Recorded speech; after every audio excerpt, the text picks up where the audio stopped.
Removes grass terrain tiles, and then I don't know. I'm a little confused by this game, just a little bit. Maybe we want a distillery over here as well. I'm so close to being able to do something over here. I feel like I need to deflood this area a bit. Anyway, I'm feeling a bit more comfortable to add the population now that I am building something.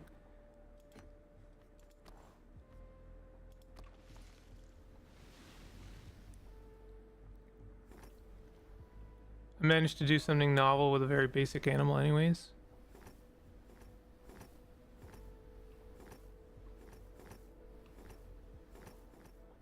One thing about the population growth is it does kind of fill in gaps. Everyone worked to a resolution. Oh my god. Oh, that sucks. I do not want to lose 80 influence, so I'm just gonna take the first one. I'll eat the instability dice.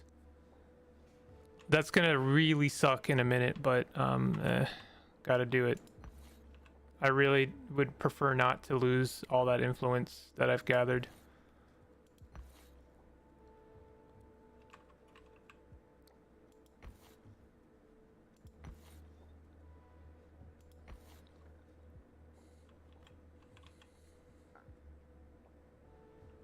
Okay, the cistern.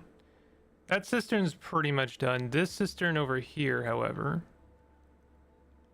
definitely has some work left to do. No, I can only roll 6.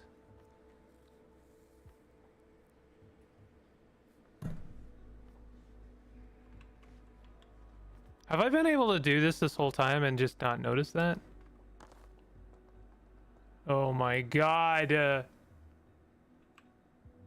Damn. Okay, let's re-roll that one. That one doesn't have to be weather.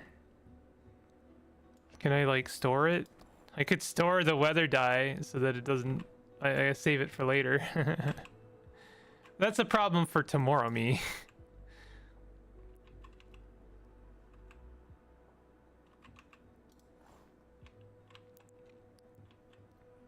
I feel like what I should be doing is if I have resources that I'm not using, I mean, obviously influence is fine, population is fine, but if I'm not using it for construction, then I should build something.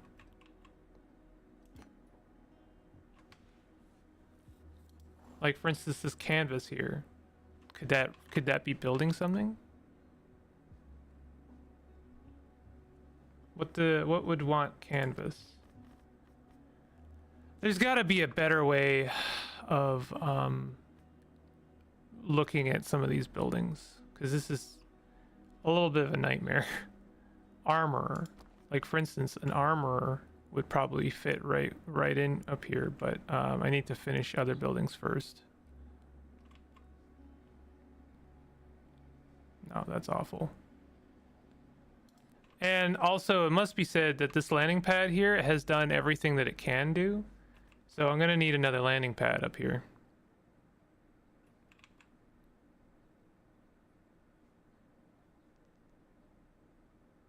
And looks like I'm not going to be able to build that because I've built too many things. This'll work, though.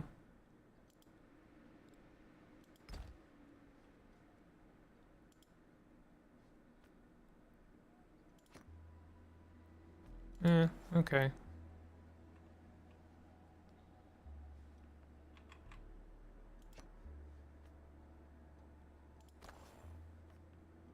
Wait a minute. Oh, never mind.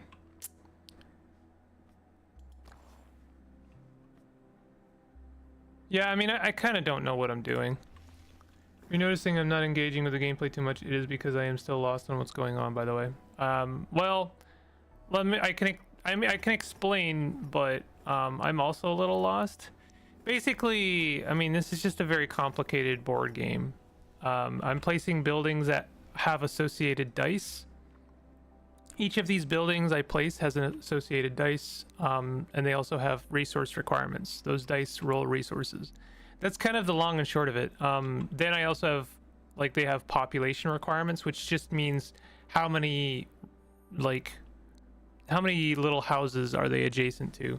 Now this is going to be a nightmare. I don't know what I'm going to lose here. This could be absolutely disastrous. Looks like it is disastrous. And I have no way to re-roll any of that. So let's see what happens. More rust. Looks like the mausoleum grows. Looks like I lose a couple houses. Having the mausoleum open up like that is the worst, because far deep in the mausoleum, arches crack under immense stress. The surface shifts and thin streams of dust reach into the sky, seeding. The weather changes. Oh god. Grass. So we now have grass in the mix. The mausoleum opening up is the worst thing for us, because as far as I know, there's no way to repair that. They're just giant scars on the landscape that I can no longer build around or build on top of. But yeah, basically when I hover over something, it shows me the connection. Those lines tell me that these two buildings, which have associated resource dice, have resources that could potentially support the development of those buildings. Why can't I pull these guys out? Are they like lost forever?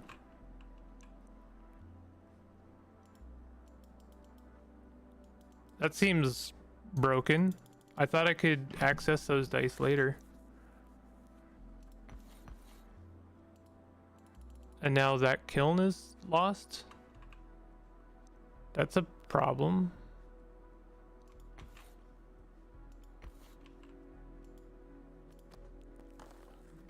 A friend of mine really wants me to play marathon with her, and I actually like her enough to consider it.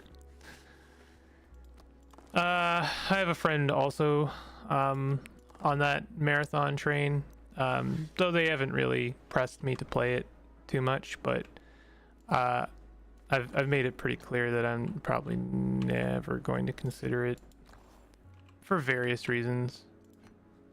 No, I have nothing against the game necessarily. I just like I'm very over. I think I've mentioned this, over competitive kind of games.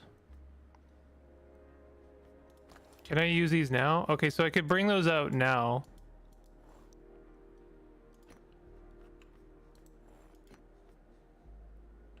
Although I don't think there's much reason to.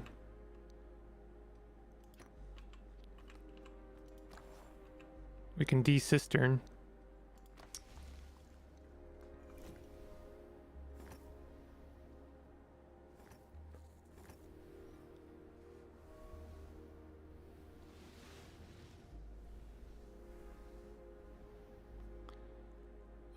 Furnace burned down.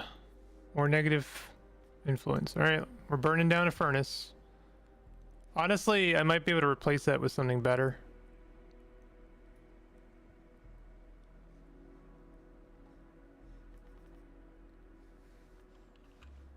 We need a cistern over here. Maybe I replace it with a cistern. Although there's a cistern here.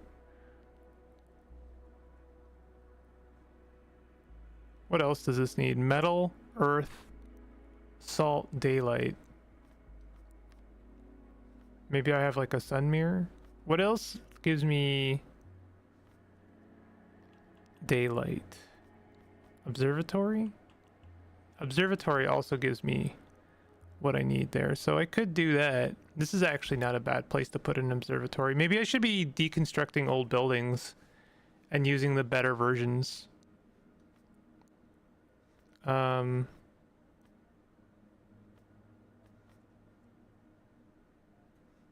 So like for instance, okay, so this observatory is going to be making starlight and daylight. Okay.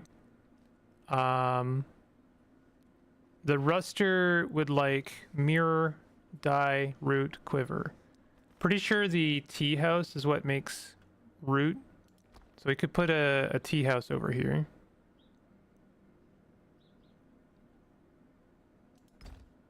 Is there anything else that could go here? Distillery? No, distillery is too big. I wonder if I can deconstruct like houses.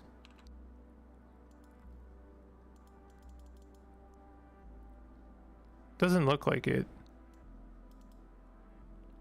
I can deconstruct cisterns though. That might be something I want to do in the future. I'll be back maybe in half an hour. Got some chores? Okay, no worries.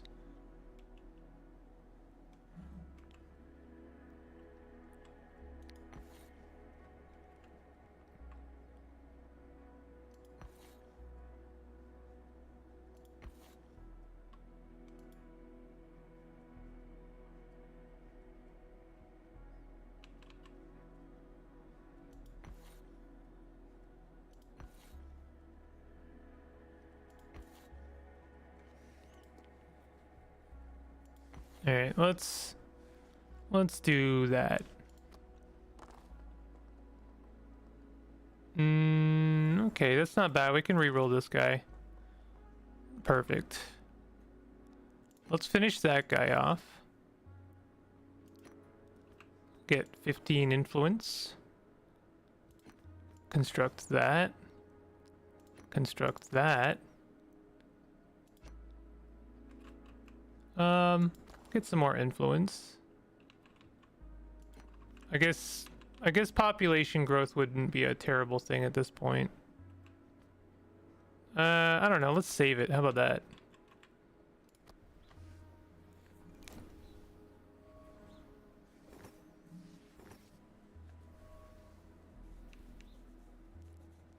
So we're gonna be rolling some more bullshit pretty soon. Oh, is this grass? That's grass. Okay. We probably, I don't know, what is it that removes grass? Distillery? Habitat? Removes grass. Okay, that's why we build the habitat. Okay. What else does it want? Root mirror. So unfortunately, it could do with a crystallizer, but it's not close enough to one. Both these crystallizers are going to roll, though. I kind of don't want to roll these kilns, because we're really only hoping for... Oh, never mind. That's a landing pad. We definitely want kilns.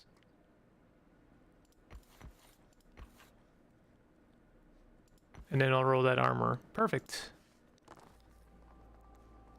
Nice. Good roll. All right, let's... Oh, that's out of range. That sucks. We'll sell that for now. We'll build that landing pad. We can deflood. We can build that. We can actually work on that guy, and we can finish that guy. Perfect. It's a very addictive game. Nice. We have some pretty good area over there that I might want to build towards. And we have an event. Disposition +1, hell yeah. Strict council reluctantly accepted. A new void lineage from Dardan requested more diplomatic privileges in keeping with their status in the protectorate systems. I could roll for it. It's actually like a 30% chance. Why would I pay 64 influence for this? The request was lost in the bureaucracy. I could just roll for it because it's a pretty good chance, and I have 2 chances to get what I want. Let's take a chance. We want a 1. That is a 2. Re-roll that. We want a 1. That is a 2. Great. It's not what I wanted for sure. That sucks.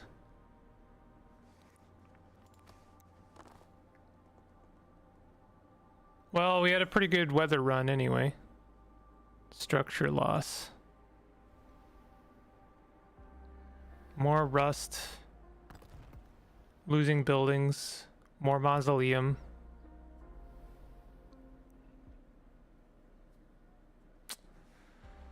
We're getting close to the next tier. I should have just paid the influence. but I don't like paying influence, to be honest. Let's roll those two guys. I want to finish these.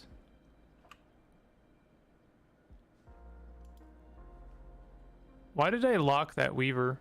Why did I lock that canvas? That was silly. I'll roll that, and I'll roll that. And we can start seeing some population growth over there. I want to also continue deflooding.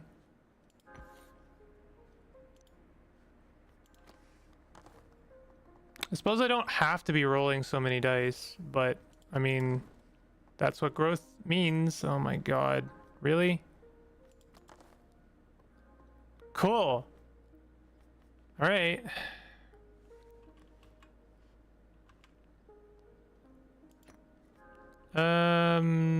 Is that actually going to derust anything? I think I'd rather get some influence. Would definitely want to derust there. This is fine. Let's finish that guy off. I wonder if I put extra build towards it, if it does anything. Probably not. That's nothing.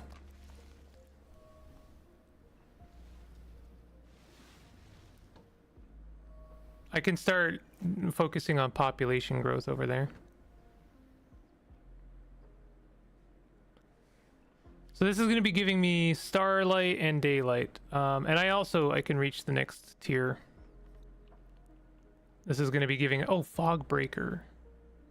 That sounds good. Shipyard increases the range of nearby dice and terrain buildings. Now that's amazing. Produces glow, void, and mirror. Produces wax, ritual, and root. Produces tides, bearings, and canvas.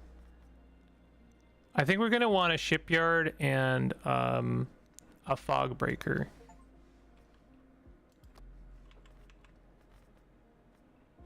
My god. Okay, we're going to have to start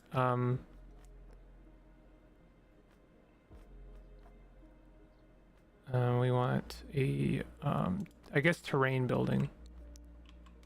We want a fog breaker. Where's our highest yeah, we want a fog breaker over here, I think. Looks like I don't have a great... We need a cistern over here first, I think, unfortunately. Wait, is that already a cistern being built? Lol. Okay, fine. Let's build the cistern first, and then we'll try and remove some of that fog. Then let's look at the effects. And we want a shipyard. This is going to need bearing, void, and glow, which I don't think I'm making any of those yet. Okay, so if I make a lighthouse, then I could make a shipyard over here. Or at least within range. To be honest, I'd prefer it to my shipyard to be closer to over here, since that's where all my stuff is. Oh, that's where all my stuff is.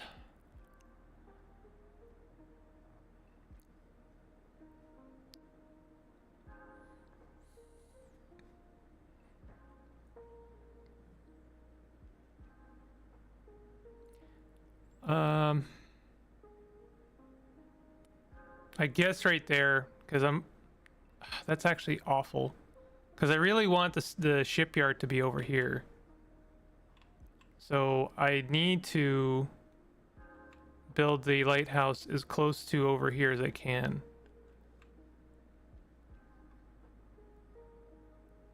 Right here would be okay, except it's not within range of the resource it needs. This sucks. Alright, well, I'll build it here, and then I'll build the shipyard out here, and we might just have to reconstruct a bunch of stuff.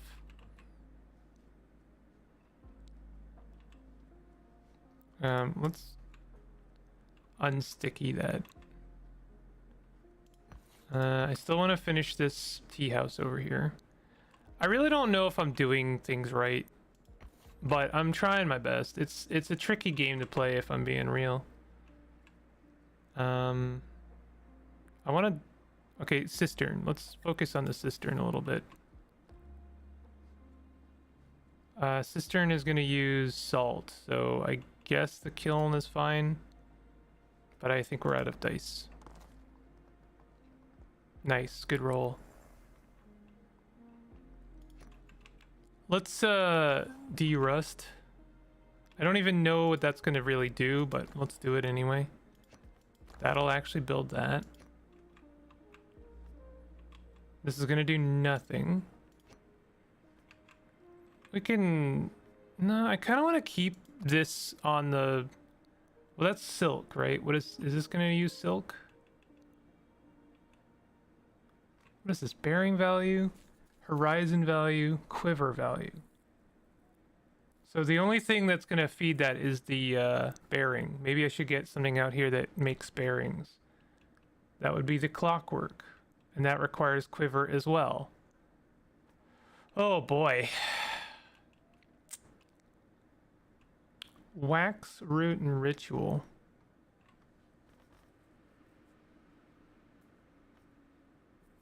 Quiver, dye, wax, salt.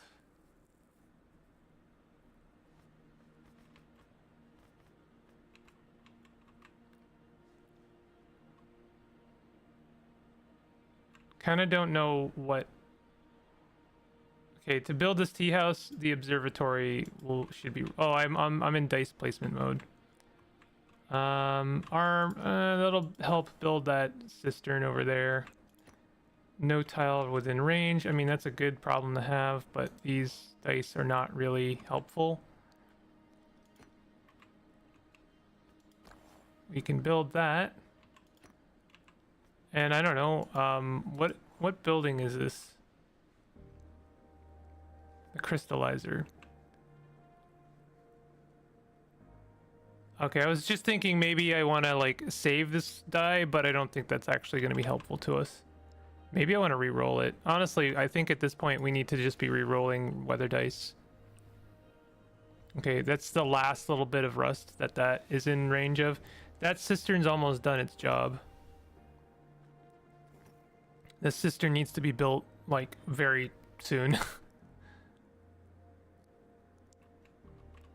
Okay, we're gonna be rolling that armor. We're gonna be rolling this kiln.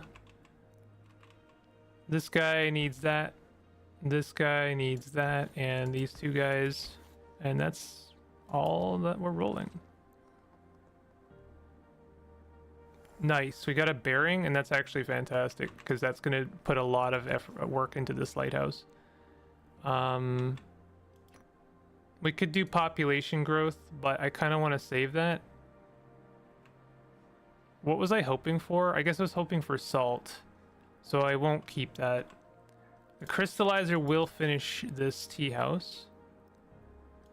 This starlight is like basically worthless. What is it? What wants starlight?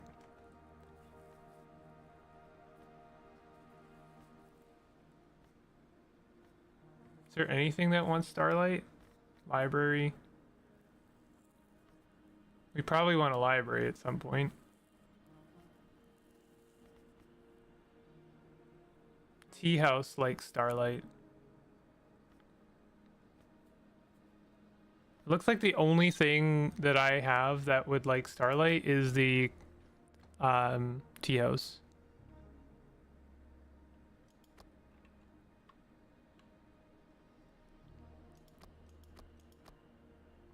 Fort. Walk under there and you'll meet the sovereign, as it were. This is a way of selling stuff for influence. We probably want that fort near this shipyard. Let's sell that tea. This already has what it needs, so I don't need to be throwing anything at it. Honestly, let's have a little bit of population growth down here. I think it really kind of doesn't matter. We'll fill in the cracks. I'm gonna re-roll that weather die. That was almost bad. I can't use it. So I'll just end my turn. That is that tea house constructed. We're gonna have an event.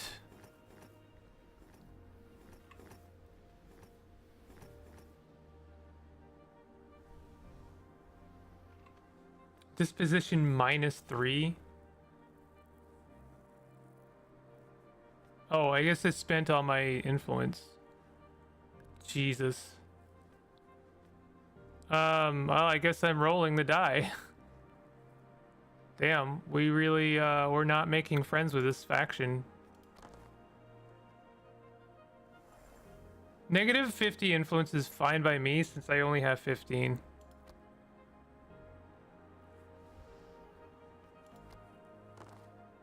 It's nice that they don't revoke your, You know what? Grass is fine. Oh, that's interesting. What do we need for the fog breaker?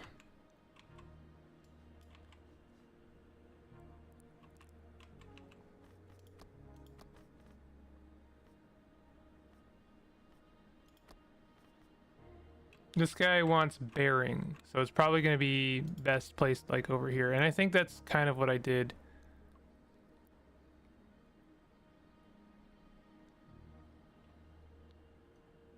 So we could put this down over here and try and remove that fog. That's a lot of fog, so it will be well placed. Still working on this cistern.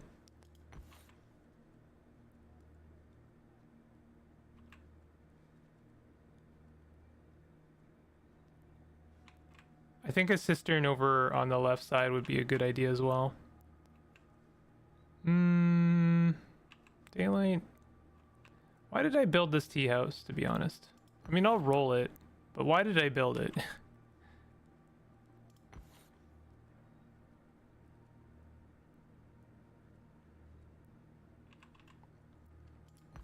You know what? Let's try and get a little bit of influence. Nice. Good roll. Except for the fact I can't use that dust for anything. Can use this canvas though. And I can use that tea. We can deflood. We can build that cistern a bit.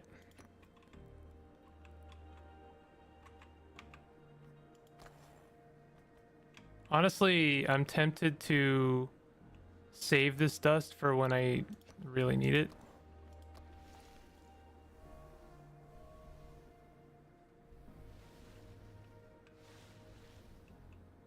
Not sure what provokes this. When a dice result has an event symbol, it is collected here. Oh, that's what those mean. Oh, okay. I just thought that that improved the value of the resource.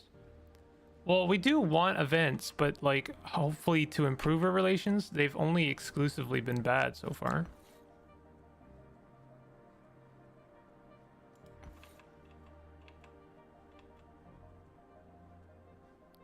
I guess I'll try and sell the dust. Except what wants the dust?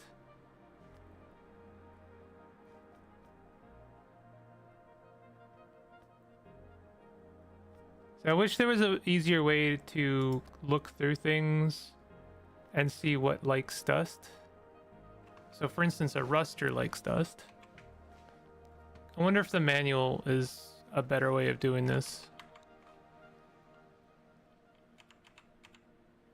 The tea house likes dust. Ruster, I already said that. Furnace likes dust.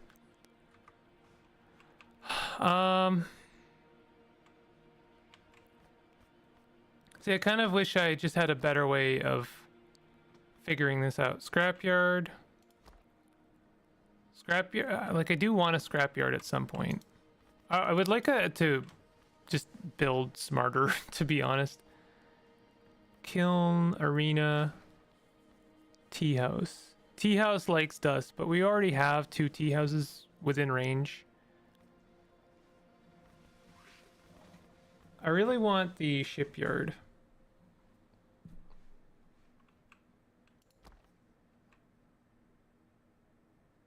See, this is like the worst because I really want it over here, but it's just not gonna work, right? Because it can only be built within range of the lighthouse,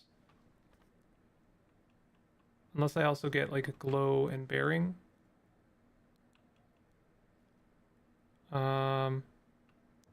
Armor does bearing. What does glow again? The clockwork does bearing like quite well. Horizon insight.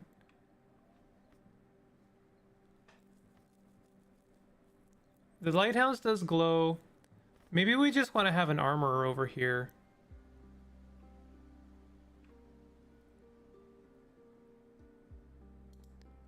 Maybe, you know what? Let's destroy one of these bazaars.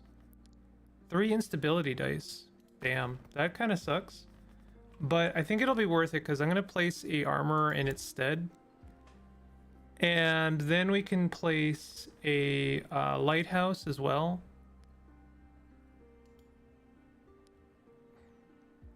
For real?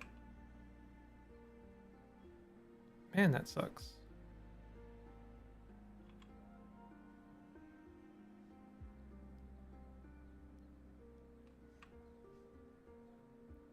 Okay, I think this will be fine.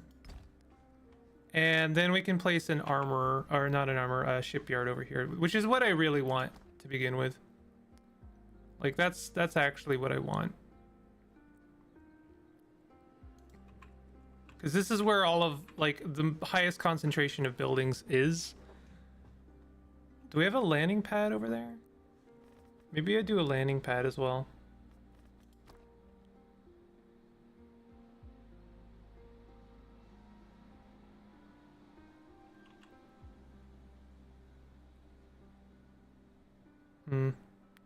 It's an option, but we're gonna have to finish some other things first. So let's start working on this armor. The armor is actually going to be very easy to construct because there's so many buildings nearby that can support it. We'll need to build the armor before we can build the lighthouse. I also want to continue on the cistern over here, so that's... I think that's fine. Alright, that's fine.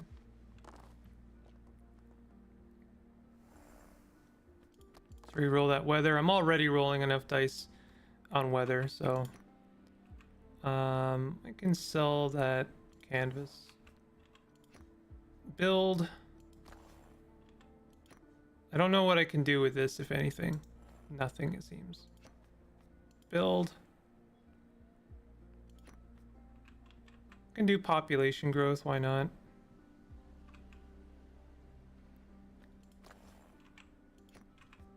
And the flood.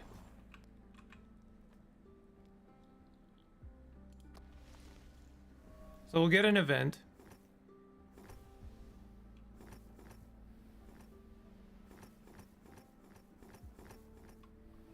I definitely, if I was going to replay this game, I would do things a lot differently. But I don't think what I'm doing is necessarily bad. Tea house is destroyed. Come on. Let's roll it. I probably should have just gone with the influence. I'm gonna re-roll that once. Okay, that's fine. So I lose all my influence again, whatever. Wish I got some nice events. Like, those events have been exclusively bad. Okay, rolling that. Those are a lot of kilns, actually.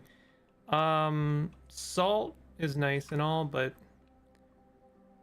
Is this cistern in range of any more water? Yes, still is. Okay, let's continue working on that then. Roll that. And we'll call it at that. No weather. We love to see it.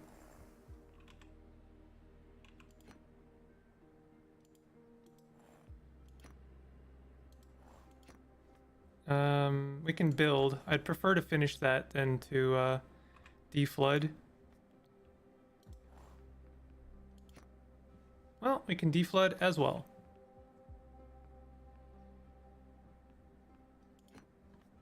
And we can pretty much like sell the rest. Looks like we're gonna get another event because that's a lot of event dice. I don't know how I feel about that. I wish the events were a little bit nicer.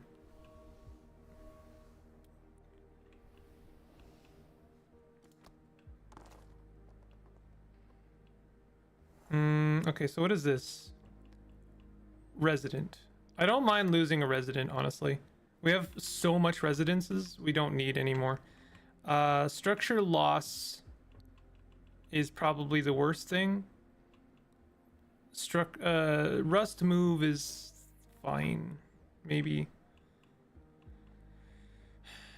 The thing is that there's a 50, you know, let's re-roll this. We may as well. We could just, it could be worse, right?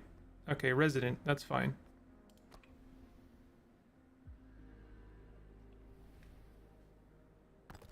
Honestly, losing a resident is probably a good thing in some ways.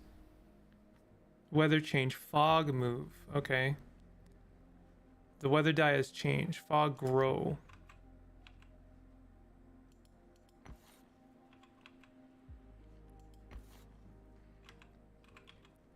So I think I should make a landing pad out here.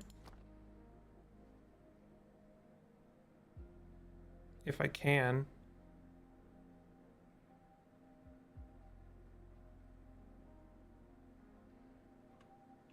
Tell you what, this kind of sucks. But this cistern has done its job. I know this is dumb. But I'm gonna remove the cistern and place a landing pad. I'm gonna try to anyway. Then we need to start considering other things that want to be out there, like for instance a fort. Like, ooh, yeah, like right there, a fort right there is good. Clockwork. We don't have a lot of things that can support a clockwork, but if I can finish that other lighthouse, that might be good. It could go right here, but we have to finish some other things first. Habitat removes grass, terrain, tiles, and also gives us some things that we do need. But it's not really gonna work. That wants grass. There's not a lot of grass within its range. Well, this is not bad, actually.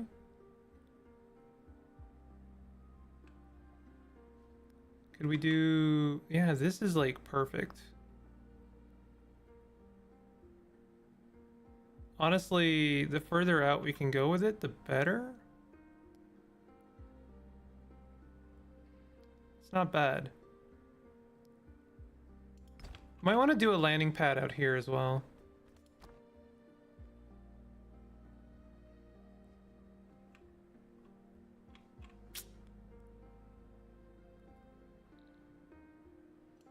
Sure. Okay, let's try and finish that habitat. We'll try and finish this guy. Try and finish that. That I'm already rolling for. Looks like I need to undo that weaver. It's been stuck on canvas for a little bit. Come on, give me a bearing. All right, I'll accept that. Build. Things are out of range. Build. Build. We're building lots of things. It's great. This cannot do anything. Okay, can we can increase our population. I still don't really want to do that. That's probably why I haven't done anything with that. Let's unshackle some of these buildings though. I don't know what we can do with this chapel. I don't know why I rolled that. I guess the crystal was what I was hoping for.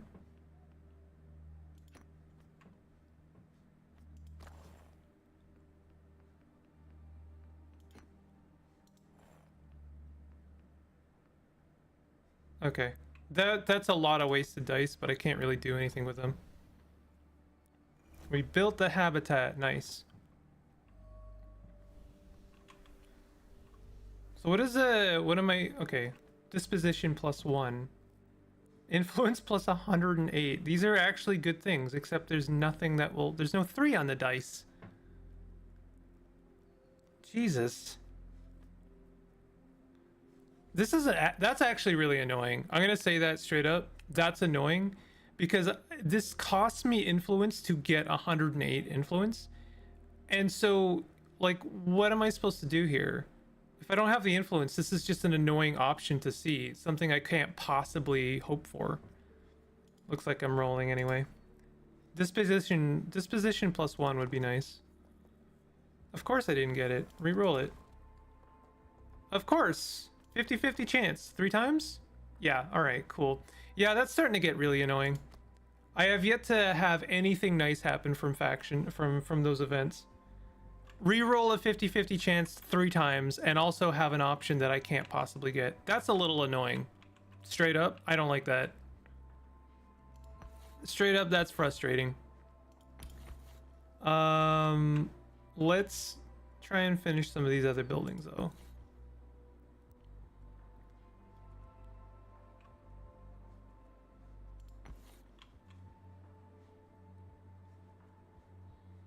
Tons of things out there I need to finish, but I'm focusing on this East District first. Build. We can finish that. That's great. Build. More event dice. I'm starting to actually resent events. Some of this interface is a little bit unfortunate.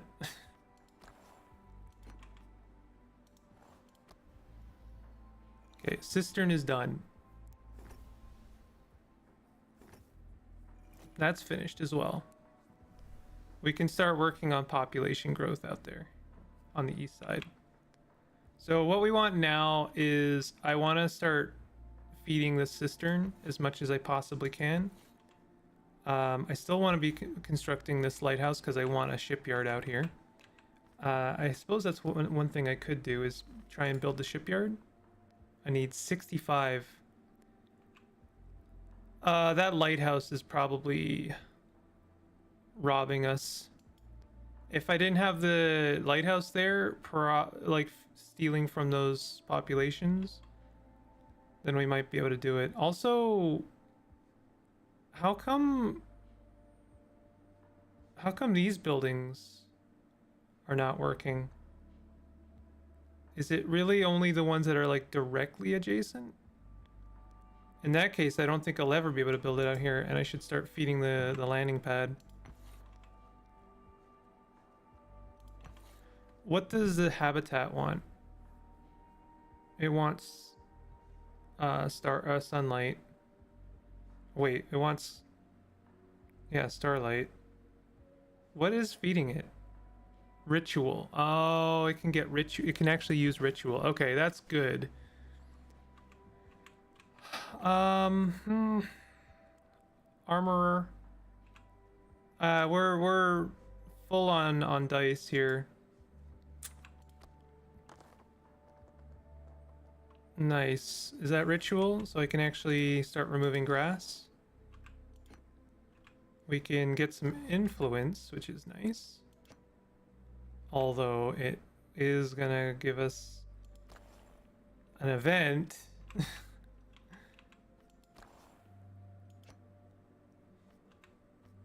Let's do some population growth, and we can finish that lighthouse. That's amazing.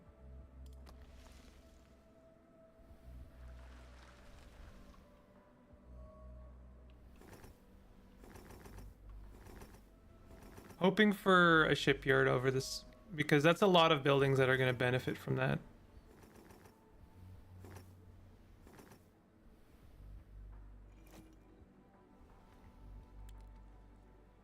Well, at least this is nothing but good. I swear to God, if I roll the none, I might rage quit.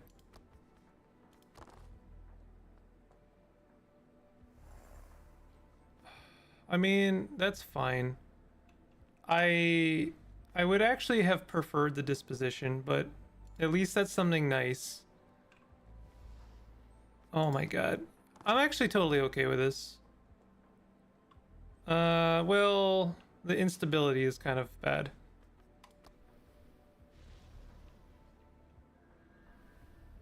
We're gonna need a ruster out there. Yeah, the stability is like the worst thing to roll.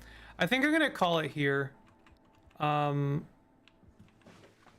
I do like this game. I'm getting a little frustrated with some of the RNG aspects of it. Namely, if you show me a result that can't possibly come up, I'm gonna be a little annoyed, especially when that's like the only good option. I personally find that to be a little bit frustrating. And all of the events seem to be bad. They almost all seem to be exclusively bad. That last one was good though. That was like the first time I saw an event that was like, oh, that's actually pretty nice. I'll be right back. I'm gonna take a quick break, and I'll be right back. And I think 240. We could do some. We could do Scarlet Hollow now. Might shortchange in other waters, or do that afterwards. So I think I'll do Scarlet Hollow now. But yeah, I'll be right back. See you soon.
I'm back. All right. Tell you what I'm gonna do. What do I have demo wise?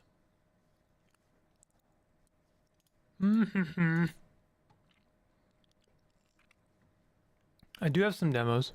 Who's in chat? Anyone in chat?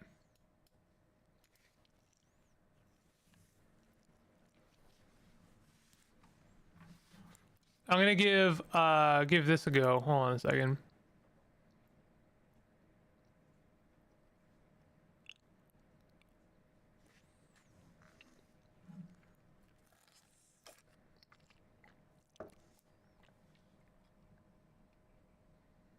This is something I grabbed specifically to stream because I thought it would be kind of fun. Wow, wow, wow.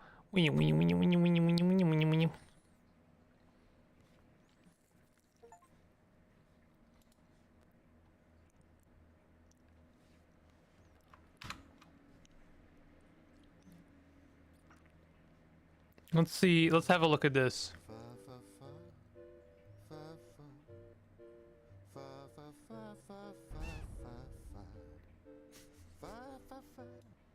Hold on.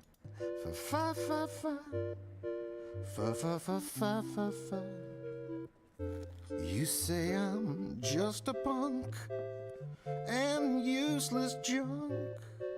I'll say I can hang on just a little bit more. I still can walk, I just can't run.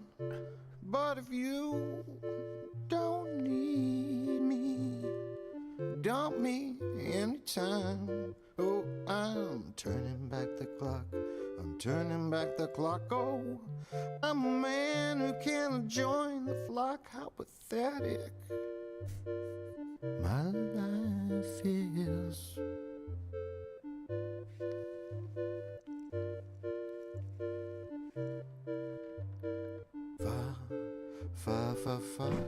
This is amazing.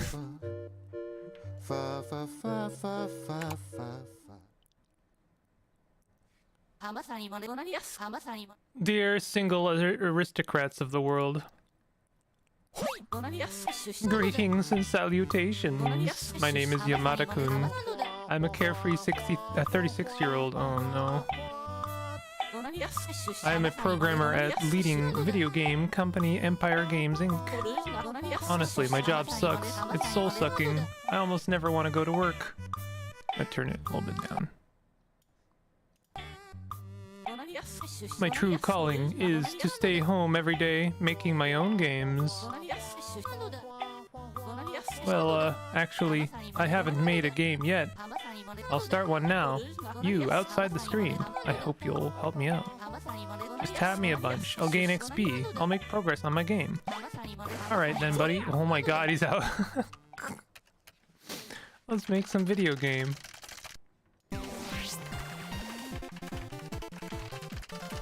Yo. Yamada earned 30 XP. Oh. Yamada became level 2. Yamada implemented hero. Oh baby, the idea juices flow. I'm getting pumped. Okay.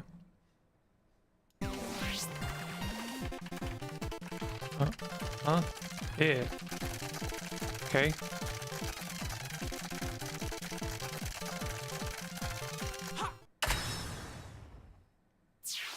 Yamada earned 30 XP.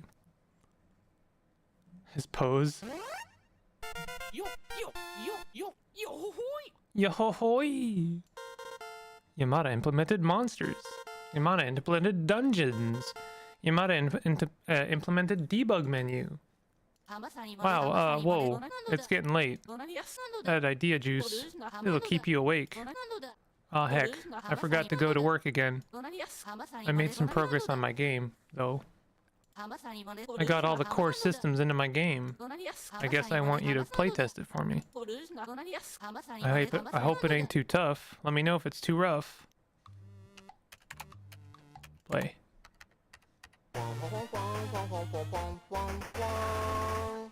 This is fantastic.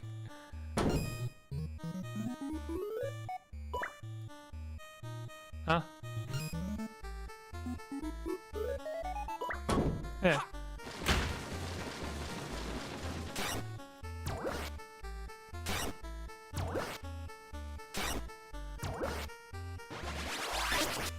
Wow, that's a lot. That's some fancy animations.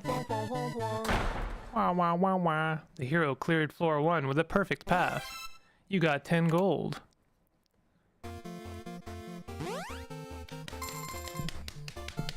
Yeah. Oh.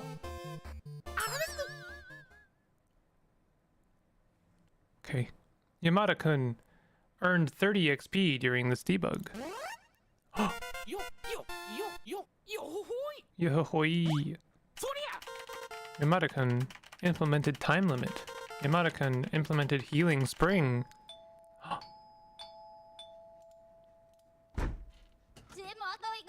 Senpai, Yamada-senpai, it's me, Yasu. Hey, senpai. I was just thinking about you. Okay. Yamada-senpai, you gotta come to work. You just gotta. Hey, Yasu. Good timing, buddy. I implemented some features into my game. Check it out.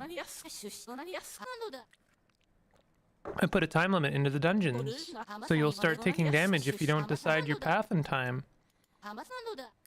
Yeah. Yasu, do you want to try this out? Okay.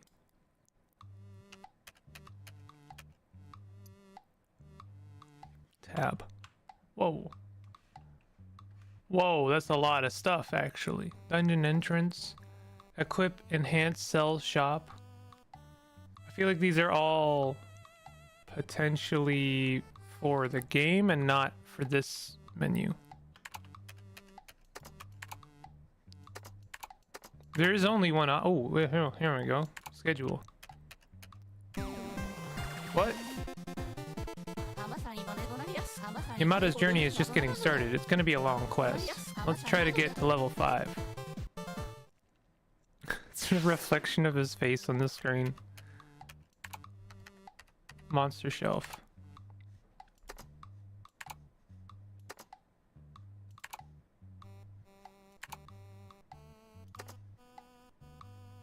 Quick game, new.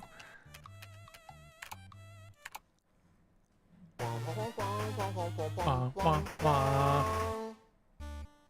Draw a single line to guide the hero to the exit.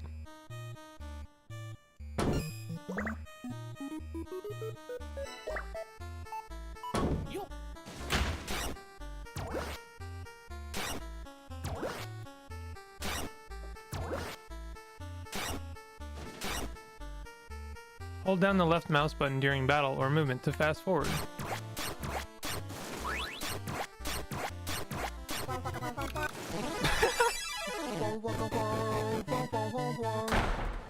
Hero cleared floor 1 with a perfect path.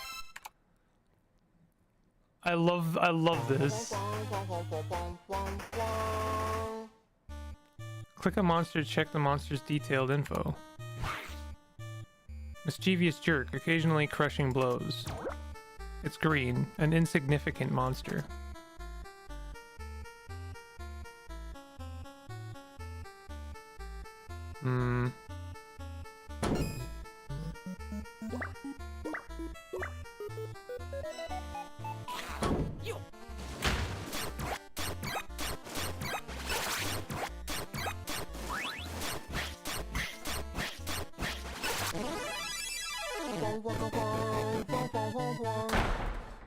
Hero cleared floor 2 with a perfect path. Got 10 gold. Congratulations. What happened? Why does his armor keep coming off? Oh, I see. Earned 30 XP during this debug. Yamada-kun reached level 5. Implemented medicine. Implemented Thunderall scroll.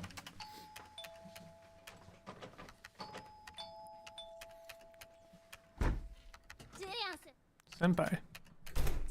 You won't believe it, you won't. Have I been fired? Like a really lovely girl moved in next door. Oh yeah? I'm not sure if I understand you. Are you sure a hot... Go. Is there a Yamada-kun here? She's here!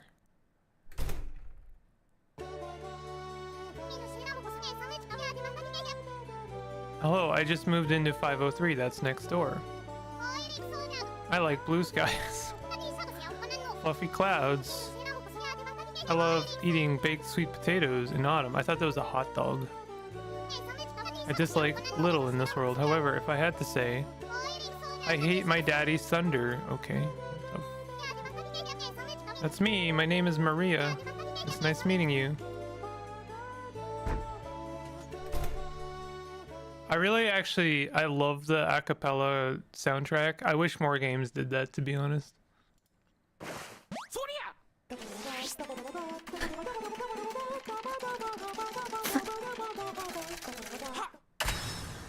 This is amazing. Are you all right? Yes. I'm having a heart attack. No, not a heart attack. This is definitely love. I have fallen in love at first sight with a girl who is kind of a lot young. What? That's not okay. What shall I do with this love? We'll put it in my game. Presenting Princess Maria. Maybe if I rescue Princess Maria in my game. I don't. This took a turn. Yamada-kun implemented reward system. Yasu, I need you to test this for me. Oh, okay. Princess Tower.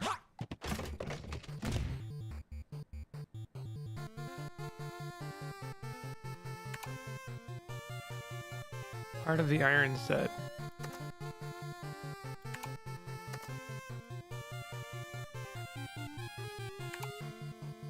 Clear dungeon, clear all floors perfectly, all treasure plus perfect clears. Oh, I see. Okay, go forth. Wah, wah, wah.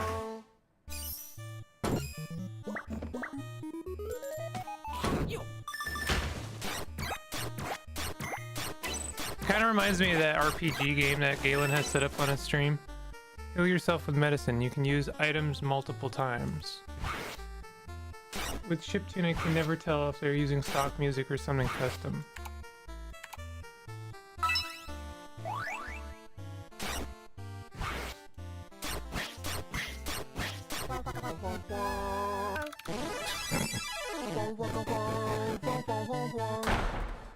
Hero cleared floor 1 with a perfect path. You got the iron armor. Hell yeah. I am back. We're gonna do this for a little bit and then I'll go into Scarlet Hollow. There's more than one correct one-stroke route. There's a goblin with a bow. Watch out for its attack.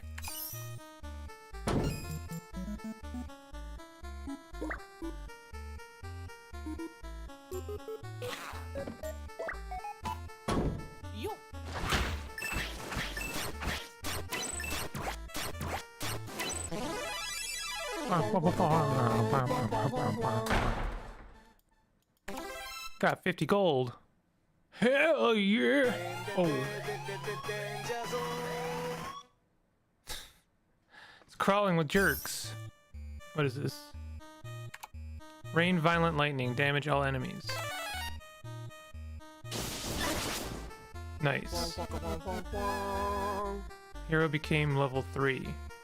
Defense +1. Max HP +4. Level 4. Attack +1. Max HP +6.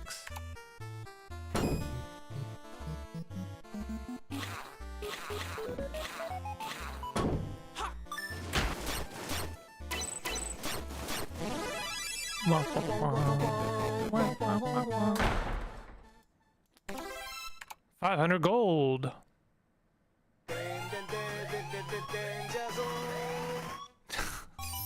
Danger zone. Use that thunderall.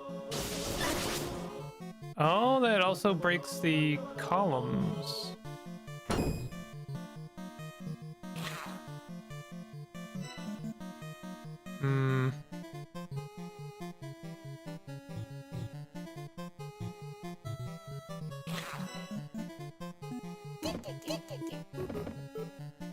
interesting. Hold on.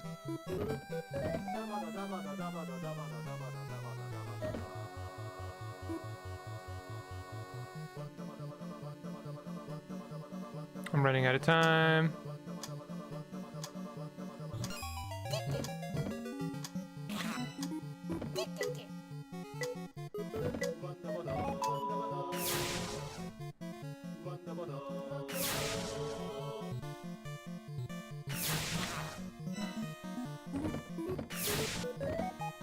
Okay, I did it.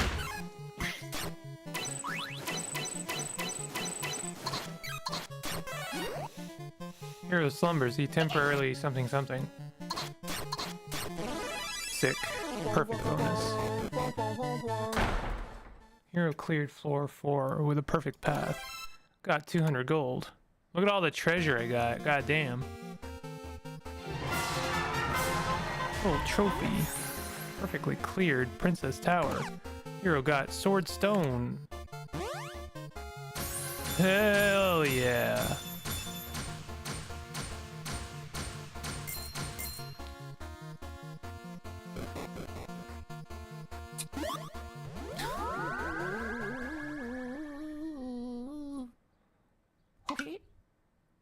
Yamada-kun earned 30 XP during this debug.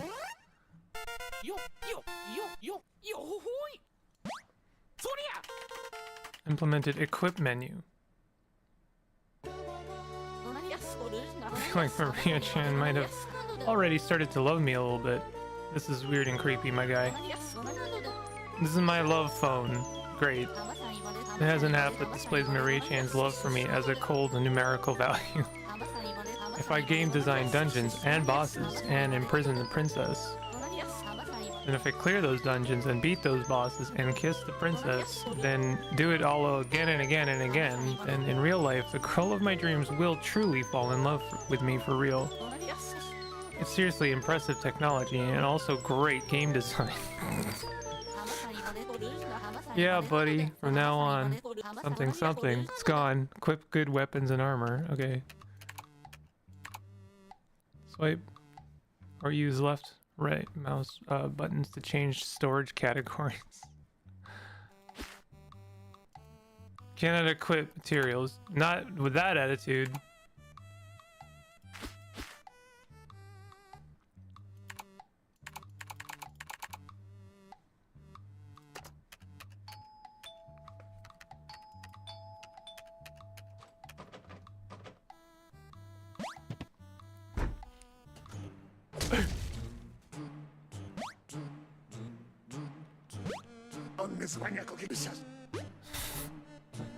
So here is its nest. You worm, it is I, your king. Before you stands a great man, owner of the Empire Group, which owns Empire Games, Inc., the company you work for. Chairman, Hidemaru Ayana Koji Yamada, you ingrate, you contributor of nothing, you thief of salary, you good for less than nothing, you tick in society's hair. Yes. Oh. Allow me to present your ruin. Yamada-kun, age 36. As of today, you are fired.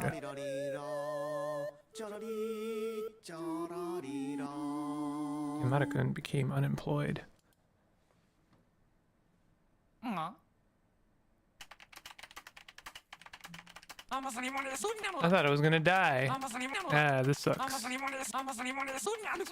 I'll channel this suck into video game. Implemented the chairman's tower. Implemented game over. In all dungeons from now on, the hero will be able to die. Don't worry too much though, because if you die, you can revive yourself with an onigiri. That's what we call a rice ball in Japanese. Yes, this is not a donut. Great. Thank you for that. Thank you for that. Appreciate it. This is not a hamburger. This is a rice ball. This is Japan's soul food. I'm kind of broke this month, so I only have 3 left. Please explore the dungeons responsibly.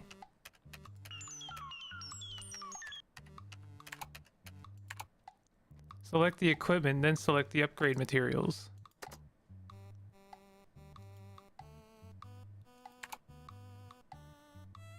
Huh?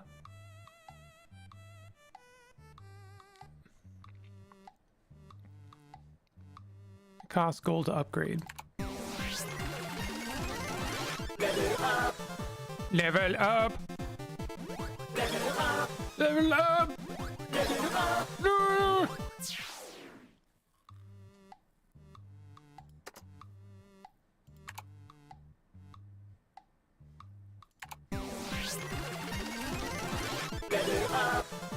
What?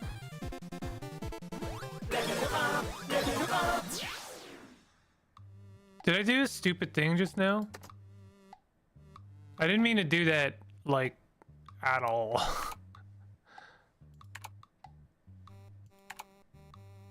Let me guess, I'm doing a stupid thing by upgrading the sword, even?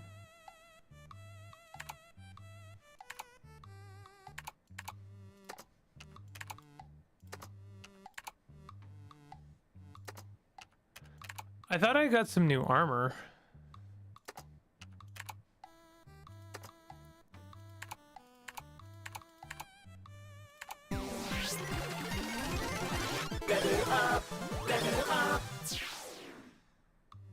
Your level max weapon can evolve. Please choose.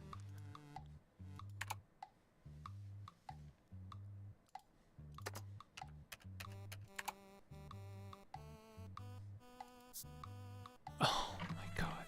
God damn it. I'm struggling with this interface a little bit.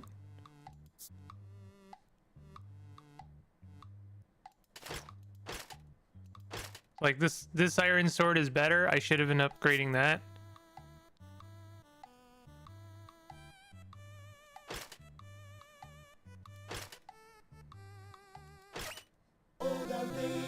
Heavy metal, Hero Yamada, iron set. Okay.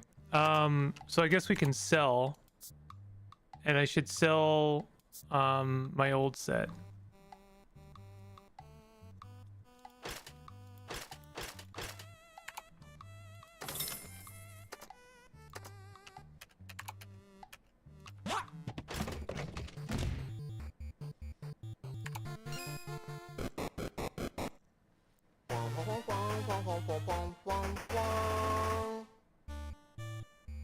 You're at the beginning of a floor, you can escape the dungeon. Oh, I see. If you're in a big pinch, select the escape door from the stats screen.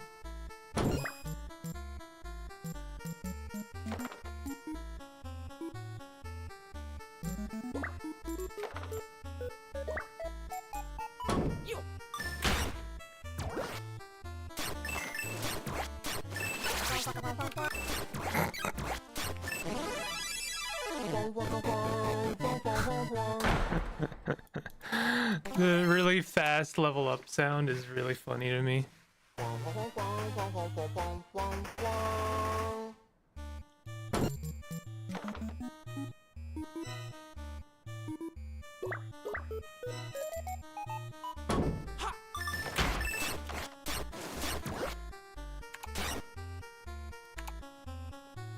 We're healing.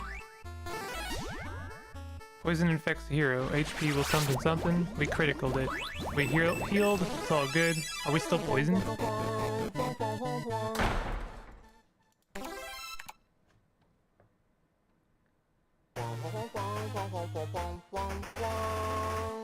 I bet you that's a cure for the poison.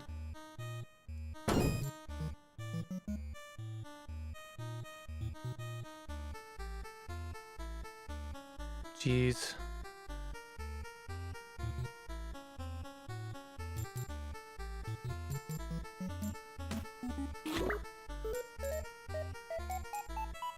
Yeah, it's not ideal, but... Oh, I get that permanently, nice. Level 3, defense +1, max HP +1. Treasure!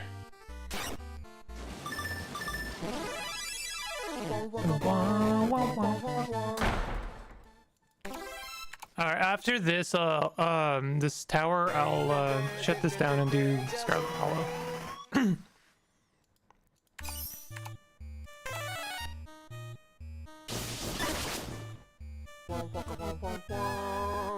Hero became level 4.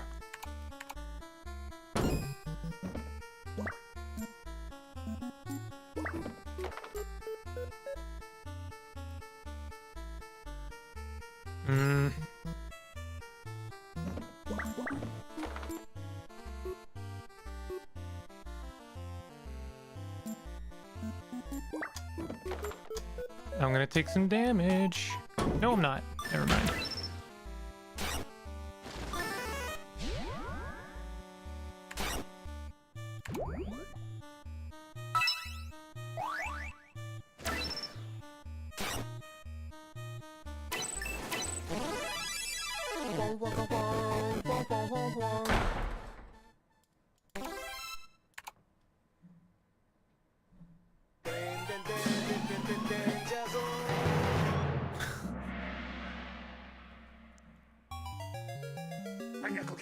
Oh, you've come so far.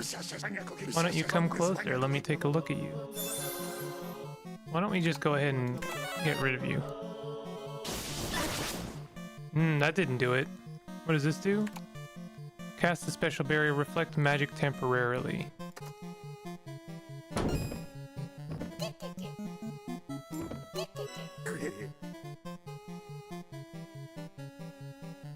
How do I get the treasure?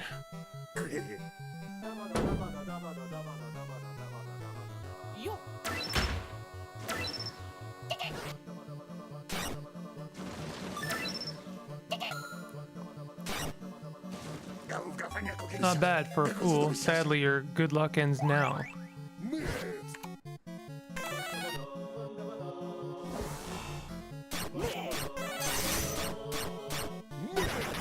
Oof.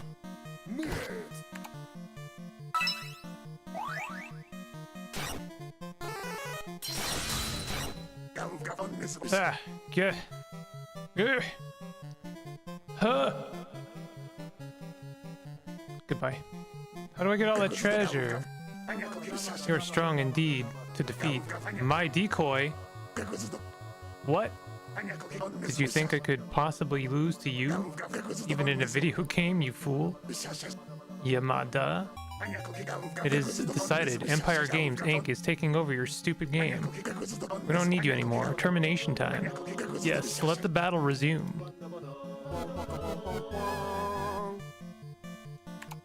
Defense +1. Oh my god, he's got so much health. Say goodbye to your floppy little barrier. The hero's magic barrier was snuffed out. Okay. The hero is frozen. He cannot move for a while. It looks like I am going to die, and there's nothing I could have done about that. Haha, nope. You are an insect, a middle-aged insect man, in video games and in real life. Yes, let's take over your game. Let's make a Demon Lord castle. This will be the perfect lair for my fellow Empire group jerks. Oh, I'm gonna be busy. First off, let's get the insignificant insects out of the construction site. Oh. Silver trophy, huh? The hero perfectly cleared Chairman's Tower.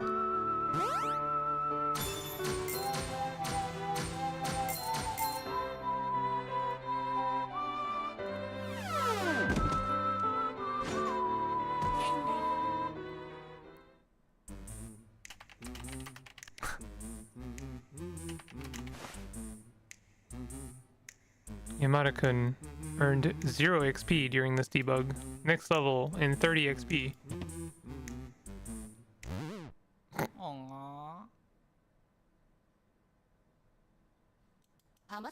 Well, whoa, my computer is lit up. Got a bad feeling about this. Hey, you out there, I need you to debug this for me. This is weird as heck. Somebody was messing around with my sweet game. They've locked some of the source code. Can't delete this. What's this menu? Demon ad? Oh no. Hey, you out there.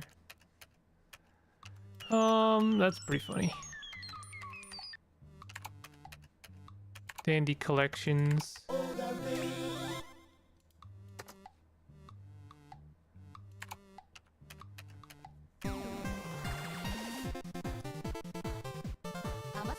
Yamada's journey is just getting started. It's gonna be a long quest. Let's look at the Demon Lord commercial. Okay, let's call it there. Wait, demon ad.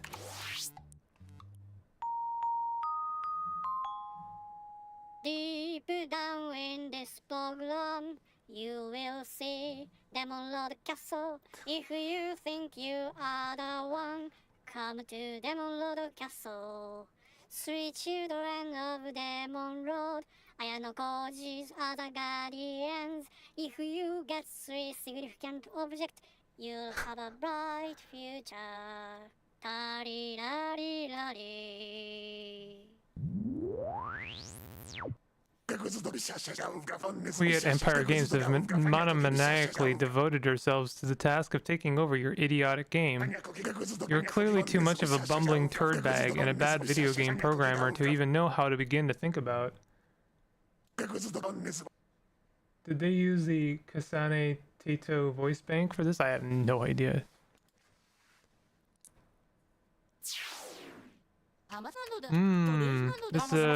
This ain't fun. This game was supposed to be about me and Maria-chan, just hugging and stuff. Shoot, those guys, they must be trying to make me mad.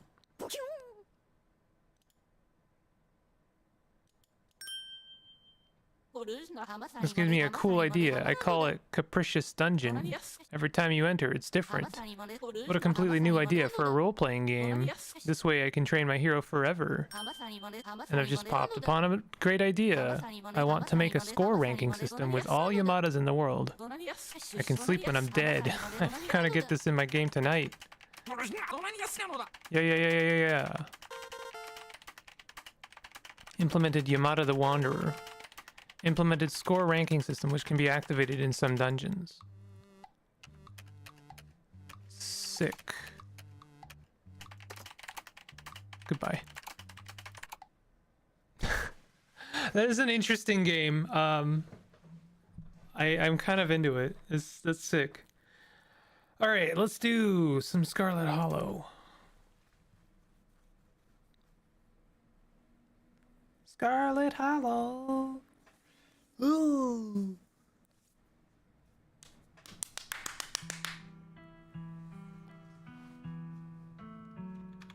Let me actually, for the first time ever, remember to do the content warning.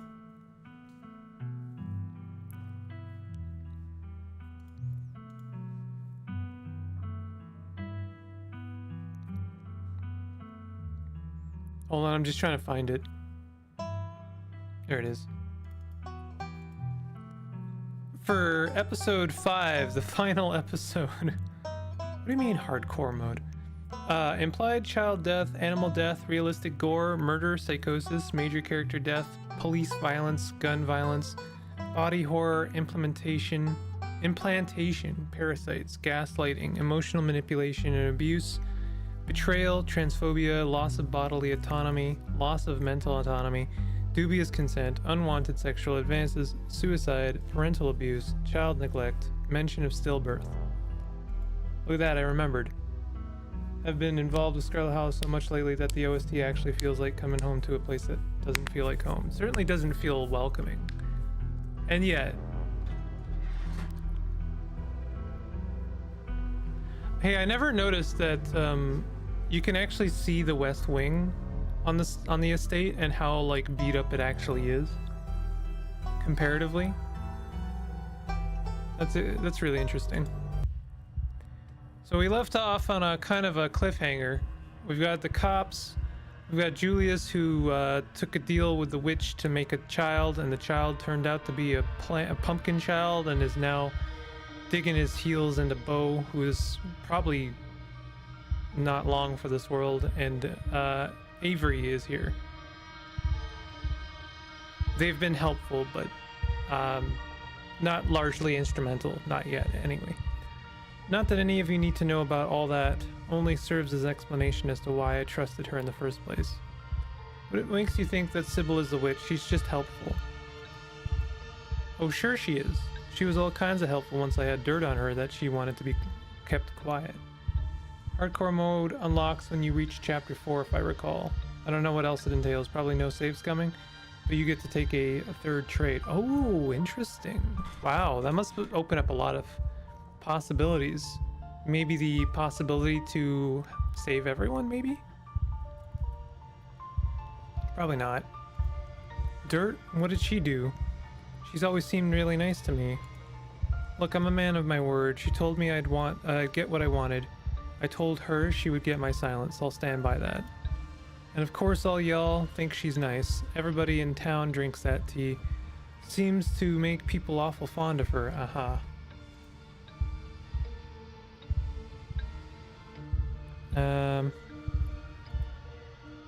Did the witch tell you how to take care of this thing once it's done? It's meant to be a kid when it's done. Other people seem to figure out how to raise those all the time. Don't need her giving me parenting tips. Most babies don't eat people to live, Julius. This doesn't seem that unusual to me, actually. Wait, Avery, what the hell, dude? What do you mean? I knew the tea was evil. The tea is evil. Isn't this kind of what babies do to their mothers? It's not like they're eating takeout in there for 9 months, you know. It does raise some questions about how we see the town when we know that our perception has already been altered about it. And I mean, our perception was already being altered by the carvings, the stone carvings. So the fact that we also have tea thrown in the mix there, and then probably whatever mold we're sniffing, or like, you know, whatever hot glue we're sniffing in the Scarlet Manor. Like, we've got like 4 to 5 different stacking sense altering effects, you know. Exactly what the kids said. Bo squirms with discomfort. The baby seems to be digging deeper. Okay, well, let's explore the baby now. Dr. Kelly died last night. Even if Bo survives this, I don't think we can get him the help he needs on time. She's dead? How? Let's not. Right now. On my Street Smart playthrough, we went to the basement that made us old. Permanent consequence. You cannot pick all explore options anymore. You get exhausted after a few, and missed info on Sybil. Oh, interesting. Her and her kid are both missing. Lots of blood at the scene. Whatever happened, it wasn't pretty. That makes this even easier then. The Calloway kid is dying no matter what. Are you sure? What exactly happens after this thing is finished? Do you think this is just going to be a normal kid? Would you say that about those little premature babies they keep in the incubators? We don't know what he's going to look like, but that don't matter because he's my son, and I love him, and I know he'll get big and strong if he just gets himself enough food. Even if he doesn't change, he's kind of cute like this anyway. Avery, you're maybe a little too chill about everything, I gotta say. Definitely weird, but cute. Bo twitches, his skin blossoming with fresh bruises as the thing takes more of him. He looks like he's close to the end here. Someone has to destroy this thing and may as well be you. You've said enough. The only thing left to do is wait until the creature's finished. That's a tough choice. I don't know Bo, but like, this sucks. I don't really care about Julius's kid, if I'm being honest. I know he's got a gun and all.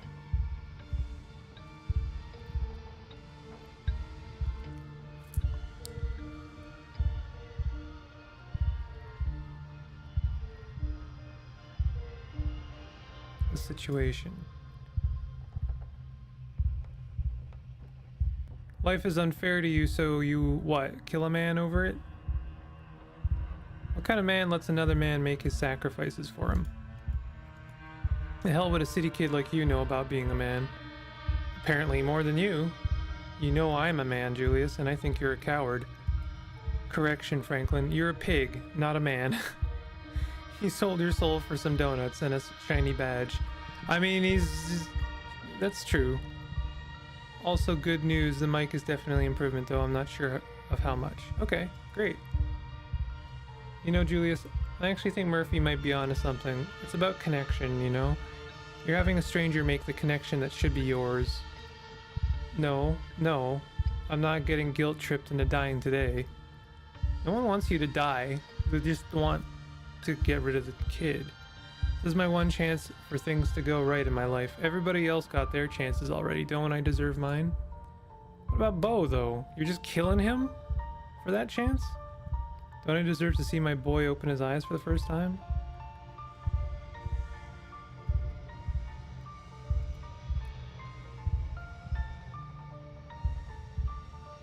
Have you thought about what happens after this, Julius? The sheriff's dead. I should have disarmed that trap. I knew it. I just didn't think anybody else would be coming.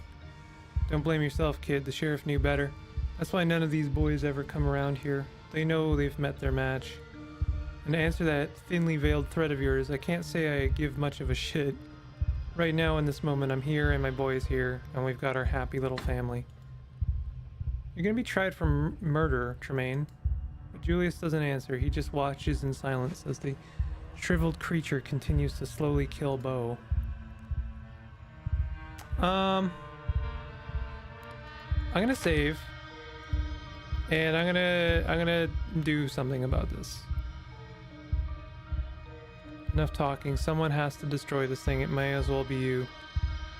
I think I'm up against the wire here. I would love to maybe explore other options as well, but every time I do, I think Bo gets closer to death. The waiting brings you to your limit, and then it brings you past it.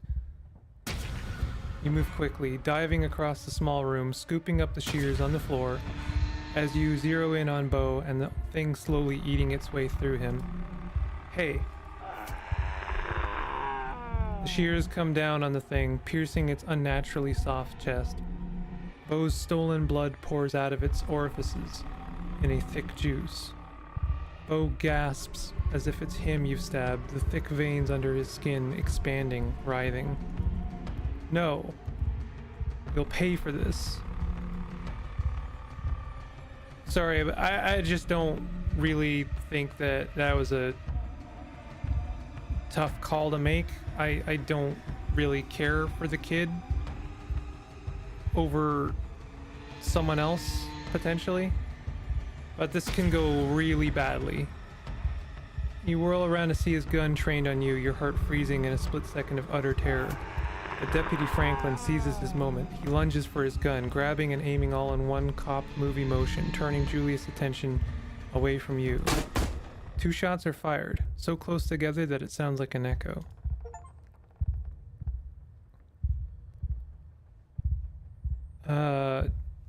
You scramble back against the wall. The aftermath of the momentary violence comes into focus, your ears ringing, muting your surroundings. The baby isn't moving. Bo, in contrast, shows clear signs of continued life, shifting uneasily despite the vines still embedded in his skin. And the 2 men, Franklin, gasping his last, bleeding profusely from a wound in his neck, and Julius, a clean bullet wound on his temple, dead already. Can't see. Is he dead? He's dead. Did I save anybody?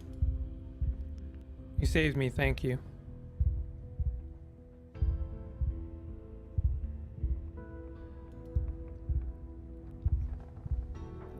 This is gonna sound mean. I don't really care one way or another. Like this scenario,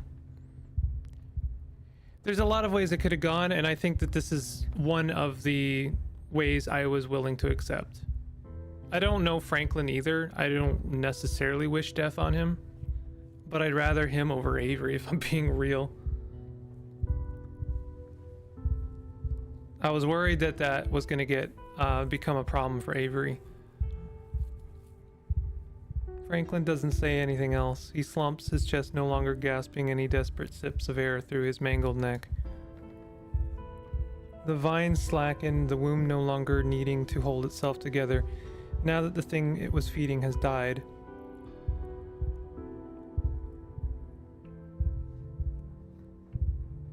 along with 2 of its prisoners.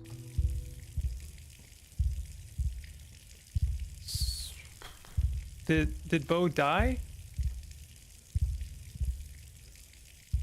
The faucet in the corner of the room, finally unclogged, bursts to life and water pours out into the dirt, mixing with fresh blood and tissue into a charnel house slurry. Dad? Okay, Bo's alive. It's really dead, Julius. Julius and Franklin, they're both dead. And Bo, God, I don't think he's gonna be okay. I was supposed to help. You sure were. I wish you had, but like, what were you gonna do? It's okay. Just don't judge me for my choice, how about that? Start with that. Your hands are wet. The water is spreading, pooling around you, making the floor slippery with mud. Somebody finally trusted me enough to ask for help, and this is what happened. What if we can't save Bo? Why did they have to die? I was supposed to help and they died. Even the baby didn't know what it was doing. Didn't know didn't know it was hurting him.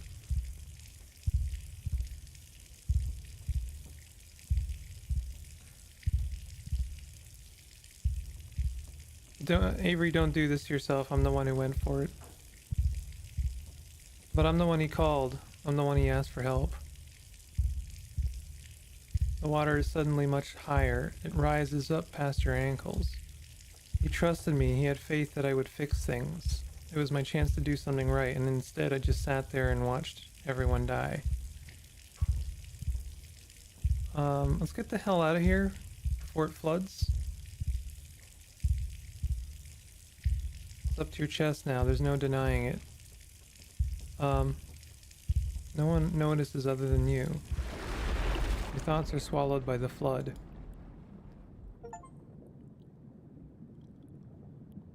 Finish episode 5. You feel like you're choking. There's water in your lungs, or there should be. Your ears are filled with the sound of a rushing current. It's cold and dark, and there are people screaming somewhere.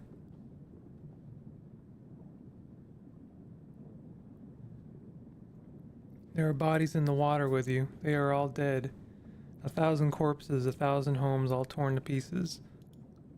The blood recedes. A flood recedes. It hasn't happened yet. You are the mother of a daughter, and your daughter has told you about her terrible dream. It's going to kill everyone. You are not the one who had the vision. Not yet. It has only been described to you by the daughter you have been teaching, as your mother taught you.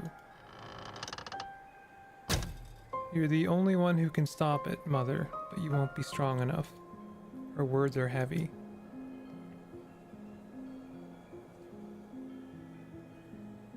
Of course I'll stop it. Don't worry so much, daughter.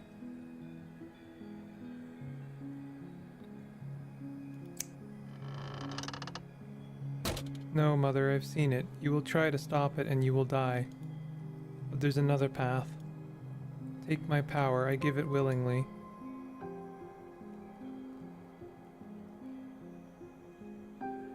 Can't be that I'm destined. It can't be that I'm destined to lose you. It's too cruel. There is one way you can keep me with you. Take my power, I'll live in you, as I once did. I will never leave you.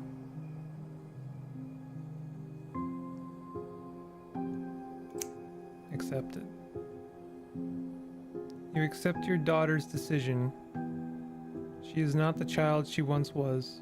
There is a confidence in her that you have no choice but to respect.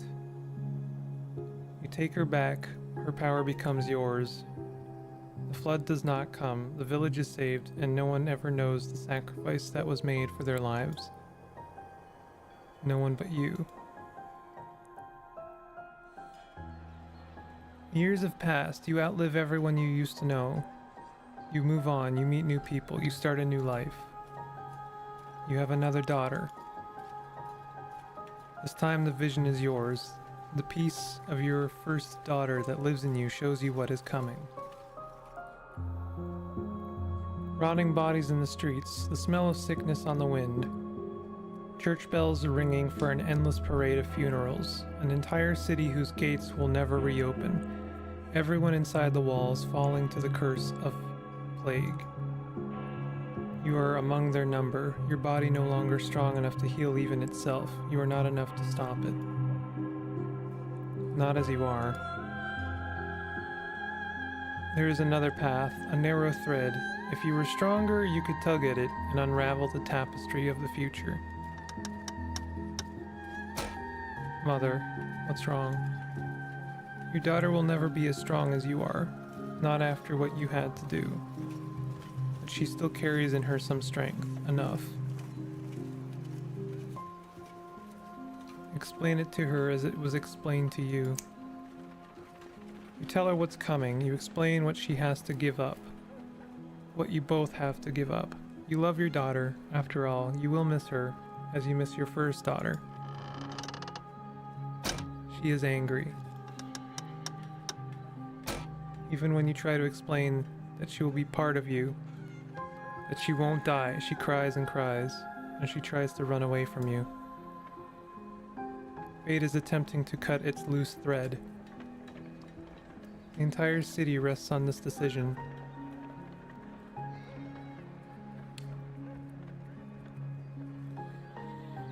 Seems to me that no matter... I understand we're like highly steeped in metaphor here, but also I have to assume these are the decisions that the past Scarlets made. And that is in some ways the decisions that my character has been making. That a sacrifice needs to continue to be made to keep Scarlet, the Hollow, alive. But it seems like, is it worth it? If this just keeps happening? I guess we are just doomed to continuously be the villain. You do not let your daughter run from you. No plague comes, the city never knows that it would have been a ruin. But there is an unhappiness in you she didn't understand. And what you took of her is angry, confused, restless. You will have to carry that with you. It is part of the burden of what you are. Maybe this is the story of Wayne in some ways. I don't know. No one knows the depth of what you have done. Over the years, you have not escaped notice. Although no one knows. You find yourself in a capital, in a place whose name has changed too many times to count. A war is brewing. The eyes of those who hold fate in their hands are on you, their lips asking which threads to pull and which to cut. And the tapestry is once again revealed to you. The war rages, and it never stops raging, bleeding that spans generations. Children born to die, decades of pain that leave a raw wound on the world. For it ends before it begins. The few die for the sake of the many. You can guide powerful hands to crush those that need crushing. If only you have more power of your own. You call your daughter to you. You raise them differently these days.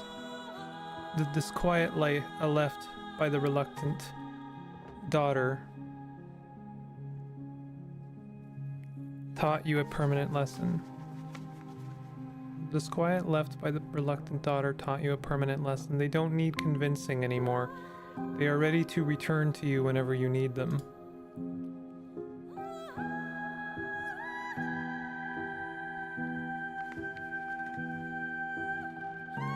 These are, I understand what the what the game is doing here. We're being forced, not forced necessarily, but definitely given like an obvious kind of answer. And this is undoubtedly what the Scarlets have been doing. They raise a daughter, and for some reason the town requires a sacrifice, and we must continuously sacrifice a daughter, or let it be subject to ruin. But like, if this choice has to keep being made, I will ask again, is that worth it? Maybe just let the town rot.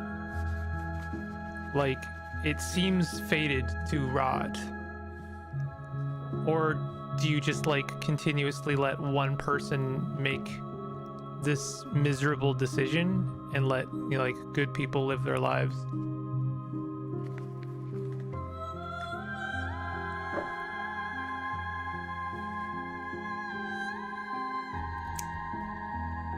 This daughter joins her sisters easily, as she has been trained to do. You are the only one who will remember her sacrifice and her name. A small rebellion is crushed before it becomes a revolution. The people in power are happy. You leave. You don't want to see any more visions of war. You set your sights on a place where there are no kings. And yet, even an ocean away... I guess this doesn't have to do with Scarlet Hollow. This has to do with a power of an individual. And maybe these places... Like, I keep moving, so it doesn't really have much to do with the town. It seems to have more to do with my character.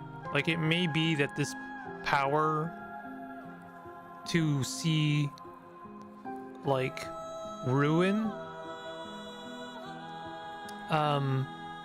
like, I'm part of that ruin. Maybe, like, does it actually exist? Or is it just something my character is seeing?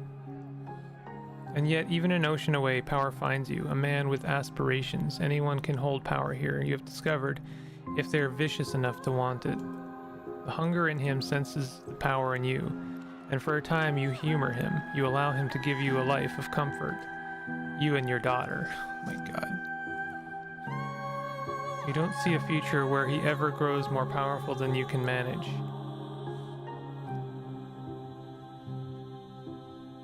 Not until the vision comes. A war like none the world has witnessed. A fledgling nation devoured in the nest. A man who sits on a throne where none was meant to be. The world under his cruel fist, bowing to its crushing weight. The very ocean stained red by his influence. He is already on his way. You realize too late. You have been too close to him to see it. Your choices have already narrowed. The war is coming whether you strike now or not, the loose threads sticking out from a mass of blood, with you too weak to grasp it. But you have a daughter. You always have a daughter until you don't.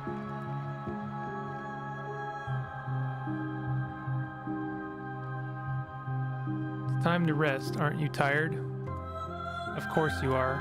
But the world needs you. You can't let it end like this. The part of you that is your first daughter can't let you. I see. We don't have a choice here. We have the illusion of choice.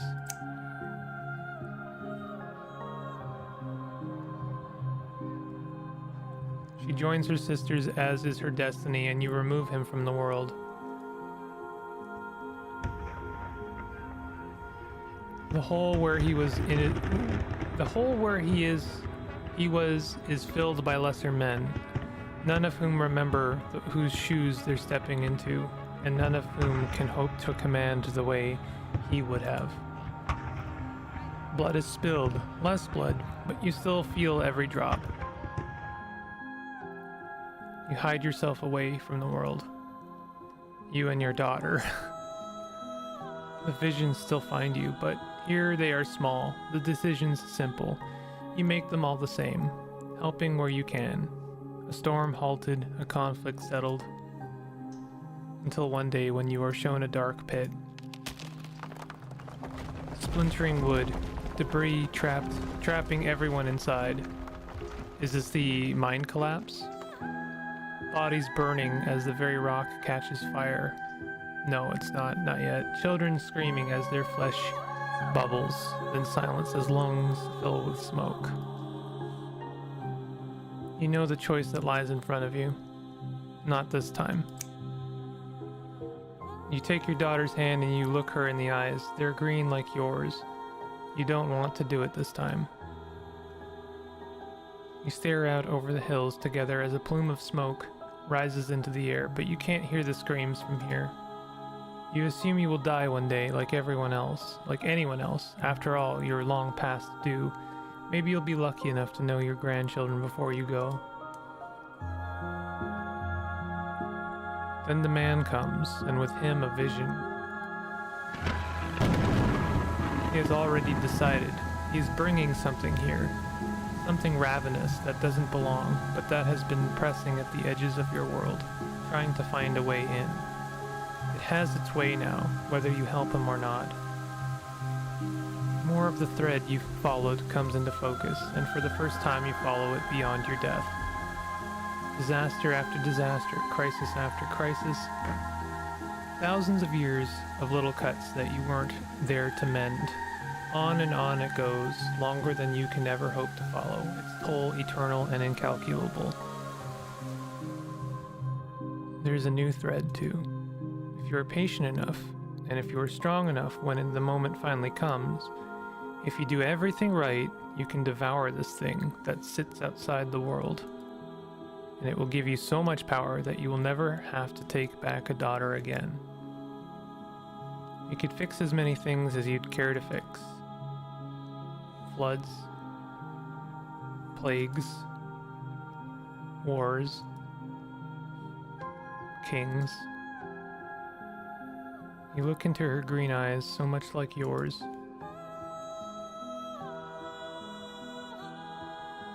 You can't. But you did. Make no incorrect choices while retreading the past. You welcome her back as you have with every daughter before her, and you help the man. He is arrogant. He cheats the thing from another world in every way he can. He wastes your time. There will have to be more daughters before the day comes that this will be over. But days and daughters come and go, and you are very patient. You have to be, if you're to stop the hurt that would scar a world without you there to guide it. And now you are here, on the cusp of the end, the final daughter.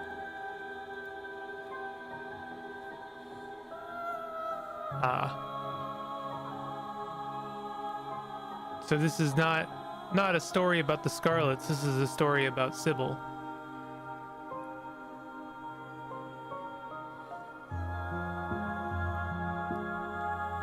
Or maybe I'm wrong.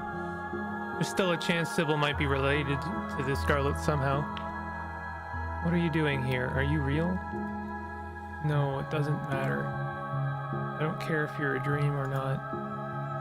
I've already made my decision anyway. Don't bother trying to talk me out of it. Finally have a real purpose, and now that I know what that purpose has always been, I can't go back, or it would hang over me for the rest of my stupid small life.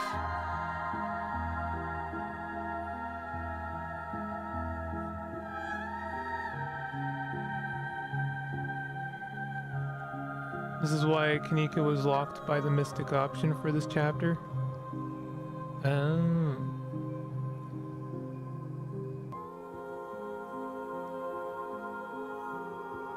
What exactly is she trying to prevent? Do you even know? That thing that Enoch brought, whatever it is, breaking out and causing havoc, and all those disasters my mom would be able to stop if she takes its power for herself. I'm so much smaller than all of that, but in this moment I can be what stops it. I can be big enough, my life can be meaningful.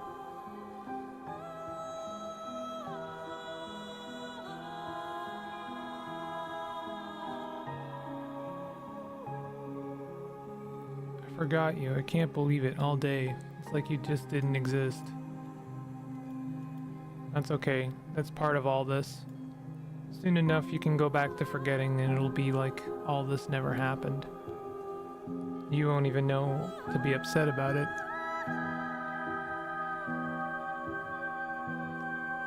You don't have to do this option as last.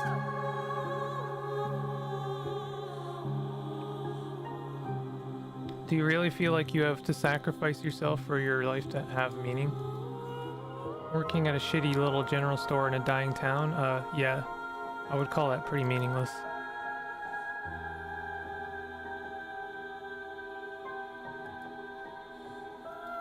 Yes, I do. You saw what's going to happen if I don't. What am I supposed to do? Go back to my normal life after this, knowing how many people are going to suffer through the generations because I was too selfish to save them? How could I ever live with myself?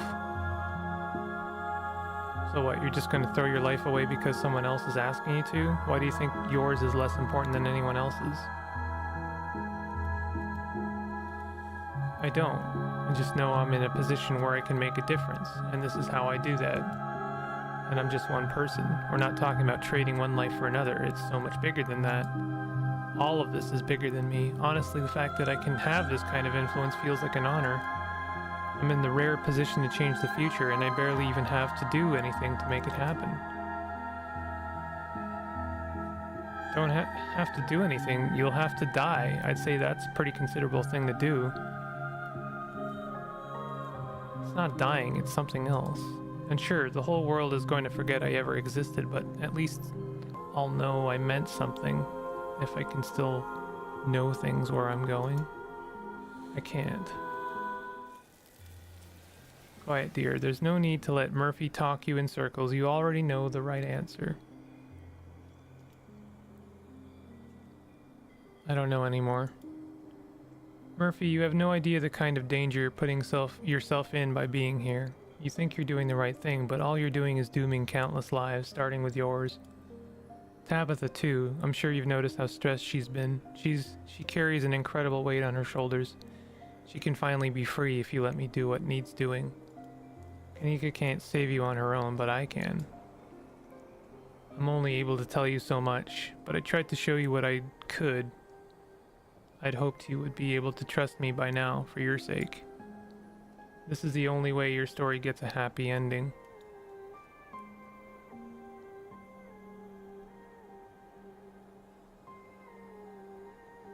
This is what Wayne told you to rip out of her hands?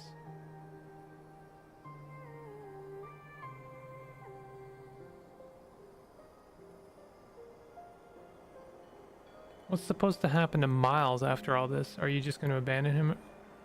Miles? Oh, Miles. I almost don't care. What the... Did you know I was going to wind up here? Does this throw a wrench into your plans?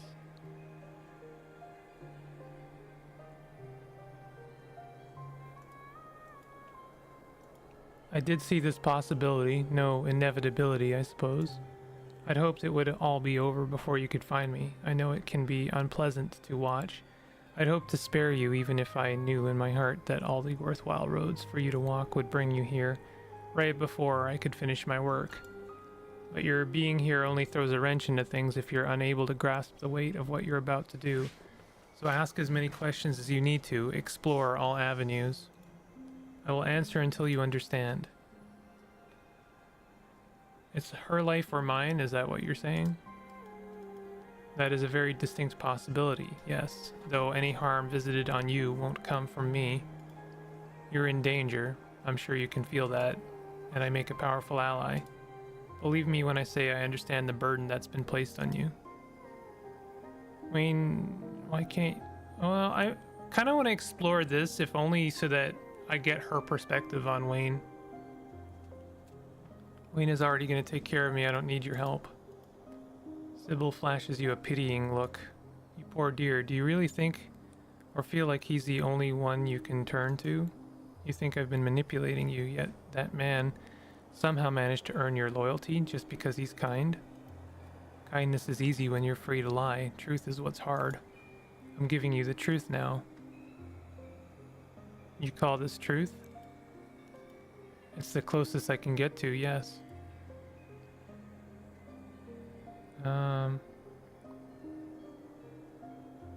Why should I trust you after everything that just happened with Julius?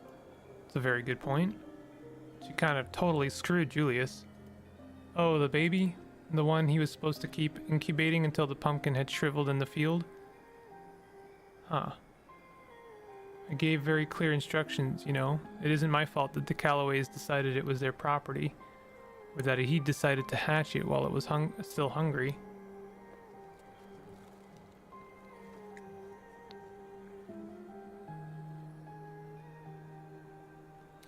Yeah, I mean, isn't it your fault though?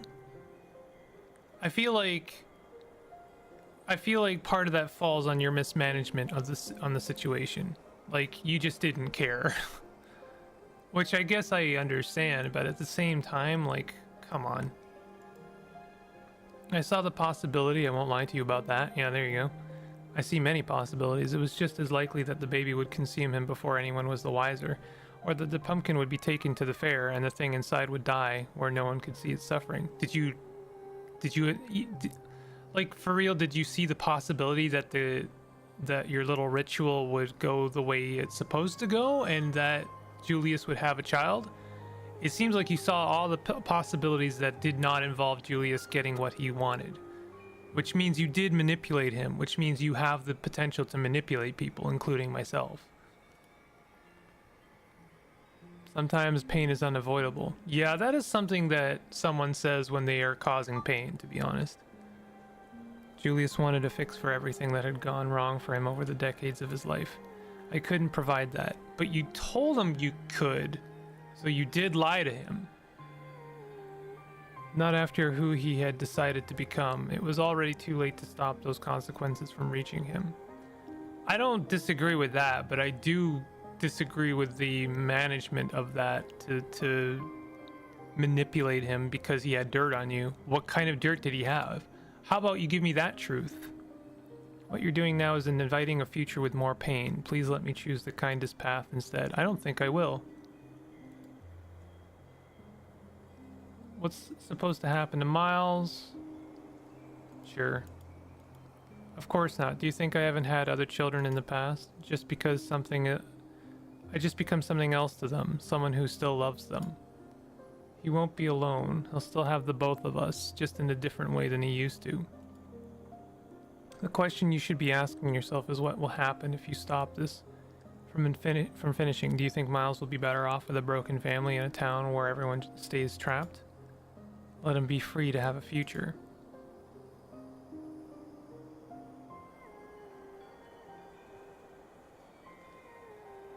I understand perfectly what you're asking, but I would never agree. This stops now.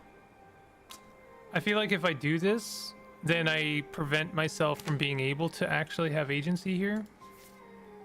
But I'm gonna see how it goes anyway.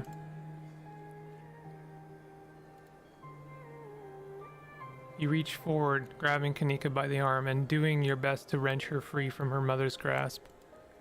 She's all but given up, her wrist limp in your grasp, her eyes dim and resigned. You pull as hard as you can, expanding more effort on this action than you have on any one movement in your life. I did save. Stop, you don't know what you're doing. Still you pull. Why do you care so much about what happens to me? It's not about you. It's about having agency. It seems to me like one person always having the decision to take someone else's life for the betterment of others isn't sustainable. I Murphy and also the towns of Scarlet deserves to have agency over this decision. It's not for one person to make. Who's to say that you're the only one who can stop this creature? Oh, who's to say like it's just kind of selfish and I'll be real, a little narcissistic, I think. Cycle has to break. Yeah. You can feel your body tearing with the effort, but you hold the best you can, even as her hand slips through your fingers. Just to be clear, even if absolutely everyone dies because of this decision, I would still say it's the correct one to make. If only to rob someone of this despicable power. A spark floods Kanika's eyes at the sight of your effort, and her hand grasps your forearm with vigor. Let me go. I don't want to do this anymore. You don't know what you're doing. Kanika, please, you understand. You understand how important this is. I don't think I do. I only understand what you wanted me to understand. You didn't let me think any differently. I'm thinking differently now. I'm getting the hell out of here, and I'm taking Murphy with me. At her declaration, the dream around you starts to waver. It's losing its shape. Come back. It's too late. The illusion is coming apart. The world shifts nauseatingly around you. You feel like you're being buoyed upwards, ascending rapidly, reality rushing to meet you until finally you surface.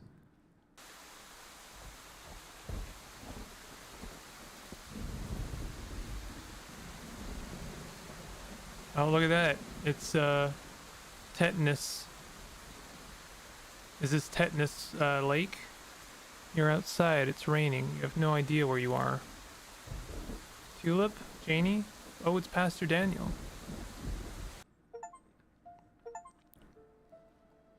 Actually finish episode 5. Only one major content update remains until the story reaches its conclusion in the final chapters. Stay tuned for updates on this final release by joining our Discord.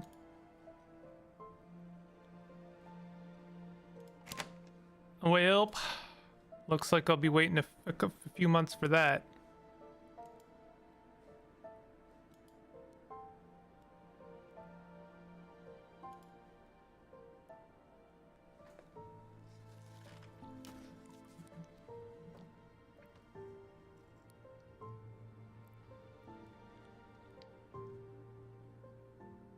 What a cliffhanger. Yeah.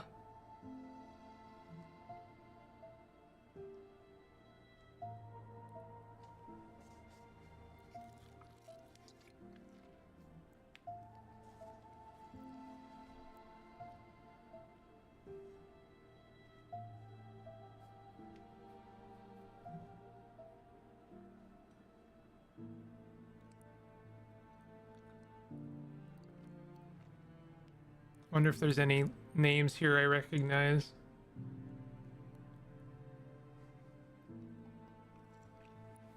Not a lot of time to look at them all.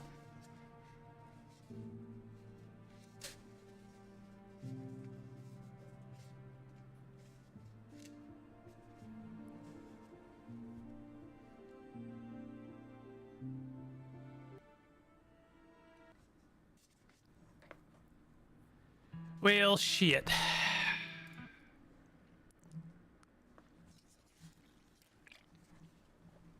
That's a dang bummer, to be honest.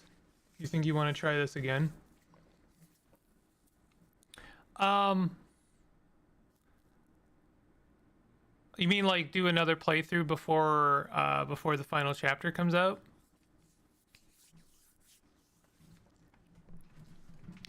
I don't know. I definitely want to play through it again, but I would personally want to leave some room between playthroughs so that I can forget things a little bit. I would not want to burn myself out on this, and by burn out myself out on it, I don't want to get tired of that story. I also, to me, I understand they've highly focused and incentivized replayability and different routes and newly discovered sort of tidbits and story elements. However, the other way to look at that is I kind of highly value the catered experience that I have had with Scarlet Hollow. And though I have done a little bit of saving, for the most part, with the exception of that one time I explored Dustin, I pretty much played this very straight-laced. Like I played the route that I got, and I played it exactly the way I wanted to. And I think if I was to explore other routes before I finish the one I've got, I would feel a little bit bad. And I would also, I feel like I would confuse different routes very easily. I have a horrible memory for these kind of details, and holding the story in my head is already a little bit trepidous because there's a lot of things to kind of keep in mind. I guess I think it would be a bad idea for me personally. I was extremely satisfied with my choices. I don't think I ever made a choice, honestly, that I would do that differently. Like certainly there's other things I would like to explore and find out about, But in terms of my morality, in terms of my decision making, I was pretty like content with the routes I took. Things I didn't aim for discoverability, but rather the novel experience of having your playthrough. Yeah, and I think, like I say, I think I did it pretty much exactly the way I would want to do it. Thinking about like the major story beats, like the mine, I very much appreciated the result I got from the mine. Concerning the way I handled Reese and his mother, I mean, it's grisly as shit, but like, I kind of appreciate what I got there. It's extremely dark. It's grisly as hell, but like, the other route seems so much more pragmatic. And I think that's what this game is attacking when I think about it, is it's attacking pragmacy. I feel like the game, the storyline at each of these kind of critical moral moments is attacking complacency and attacking pragmacy. You can't save everyone. You have to make a choice. You have to choose who you are going to keep in the end. And personally, I like Reese. I like Reese, and I don't really like his mom. But then again, like, the game is asking the question, okay, but right, Reese's mom, and I'm sorry I forget her name, but like, she's a doctor and she helps people as well, and she even helped the people you saved out of the mine. Making that decision means other people will suffer. That is also a form of pragmacy, right? Like, am I going to help Reese's mom so that she can lock away her kid and try and like put a chain around the whole thing? Should have backstabbed Tabitha more with the union, I feel. I think that's true. I think that's the only time I was like a little bit pragmatic, because I wanted to maintain a relationship with Tabitha, and I also didn't think that would have as major consequences as it did. That being said, I didn't help her all that much, and I also didn't really see the consequences of that, if I'm being honest. Like, maybe that's something we'll see in the final chapters. I'm still a little bit on the fence as to how much I don't like Tabitha, but she's also very easy to not like. I also don't understand Tabitha. I don't really know her perspective, because she's very cagey about that. And so the pragmatist, the gamer brain of for me is, I would like to explore that avenue, I guess, more, just so I understand that angle. But that means making a whole bunch of decisions that I'm not really keen on. So that's an interesting thing that the game does. The thing that I think this does kind of like make me think of is, and I hope this doesn't bother anybody, but like, it kind of reminds me of Undertale in the sense that it attacks, in a sense, it kind of challenges the gamer brain of like, you can't make every choice, and you can't really have everything you want. And even if you could have everything you want, the game, there's a certain expectation that the game itself has for you to undo those threads for the sake of just because the gamer is going to do that, right? They want to, like, I'm right here, I'm looking at 50 achievements earned out of 219, right? There's a temptation there to replay the game and get all of those other achievements and see every thread and explore every nook and cranny. But I think that does kind of undo a little bit of the game. I think that does disturb it in some ways, undoes the magic. Found out that having Tabitha and Stella talk in chapter 4 at the crash site, in most cases, unless both of them really like you, would have them both backstab you to sacrifice you to the entity.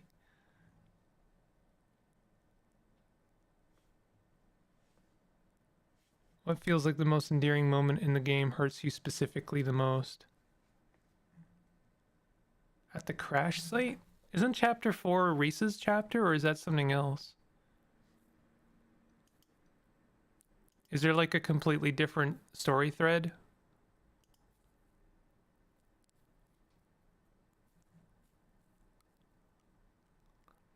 Chapter 5 alternative would have been confronting Tabitha and show her the postcards from her dad and everything.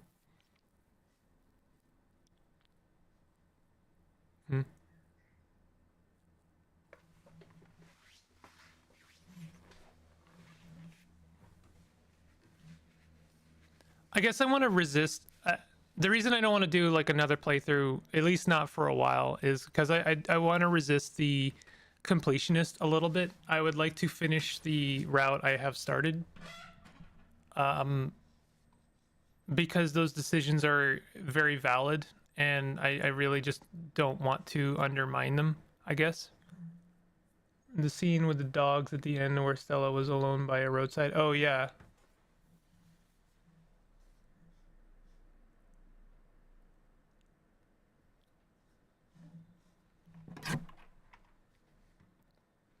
I mean, I don't really understand Stella either, if I'm being real. There's a whole bunch about Stella that I didn't really find out anything about. She didn't like you, so she hasn't told you that was where her parents died. It was obvious contextually, I think, though. It might have been obvious, but I didn't catch that, so it's very easy for me to miss things like that.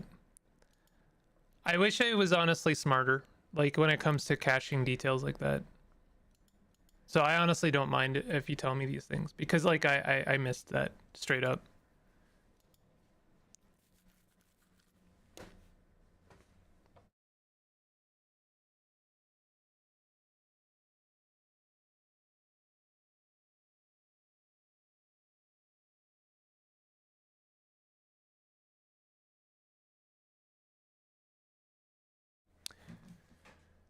She didn't like you.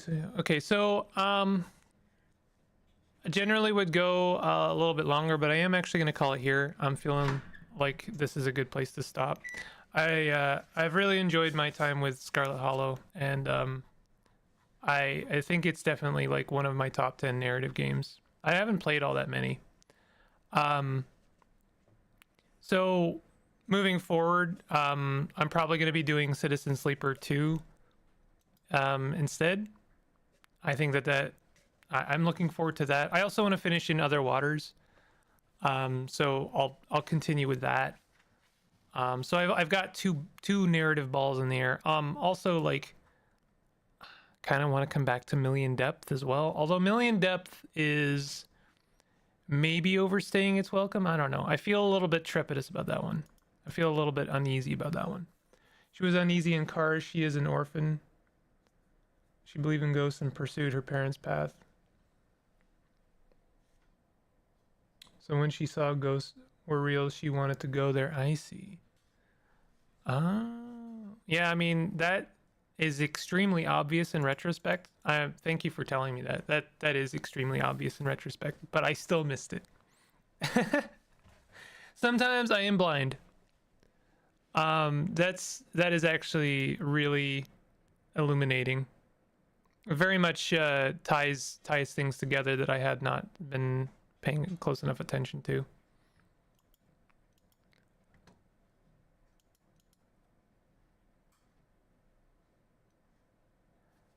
Thank you very much, Maine, for hanging out during the Scarlet Hollows. Appreciate it. I appreciate the extra kind of tidbits and like not I don't know, like not spoiling too much, but doing exactly enough spoiling. It's been really good. So I'm gonna call it here. I'll be back on Monday. I'm gonna do some more demos on Monday, and then I'll start Citizen Sleeper 2 because I've been extremely looking forward to that.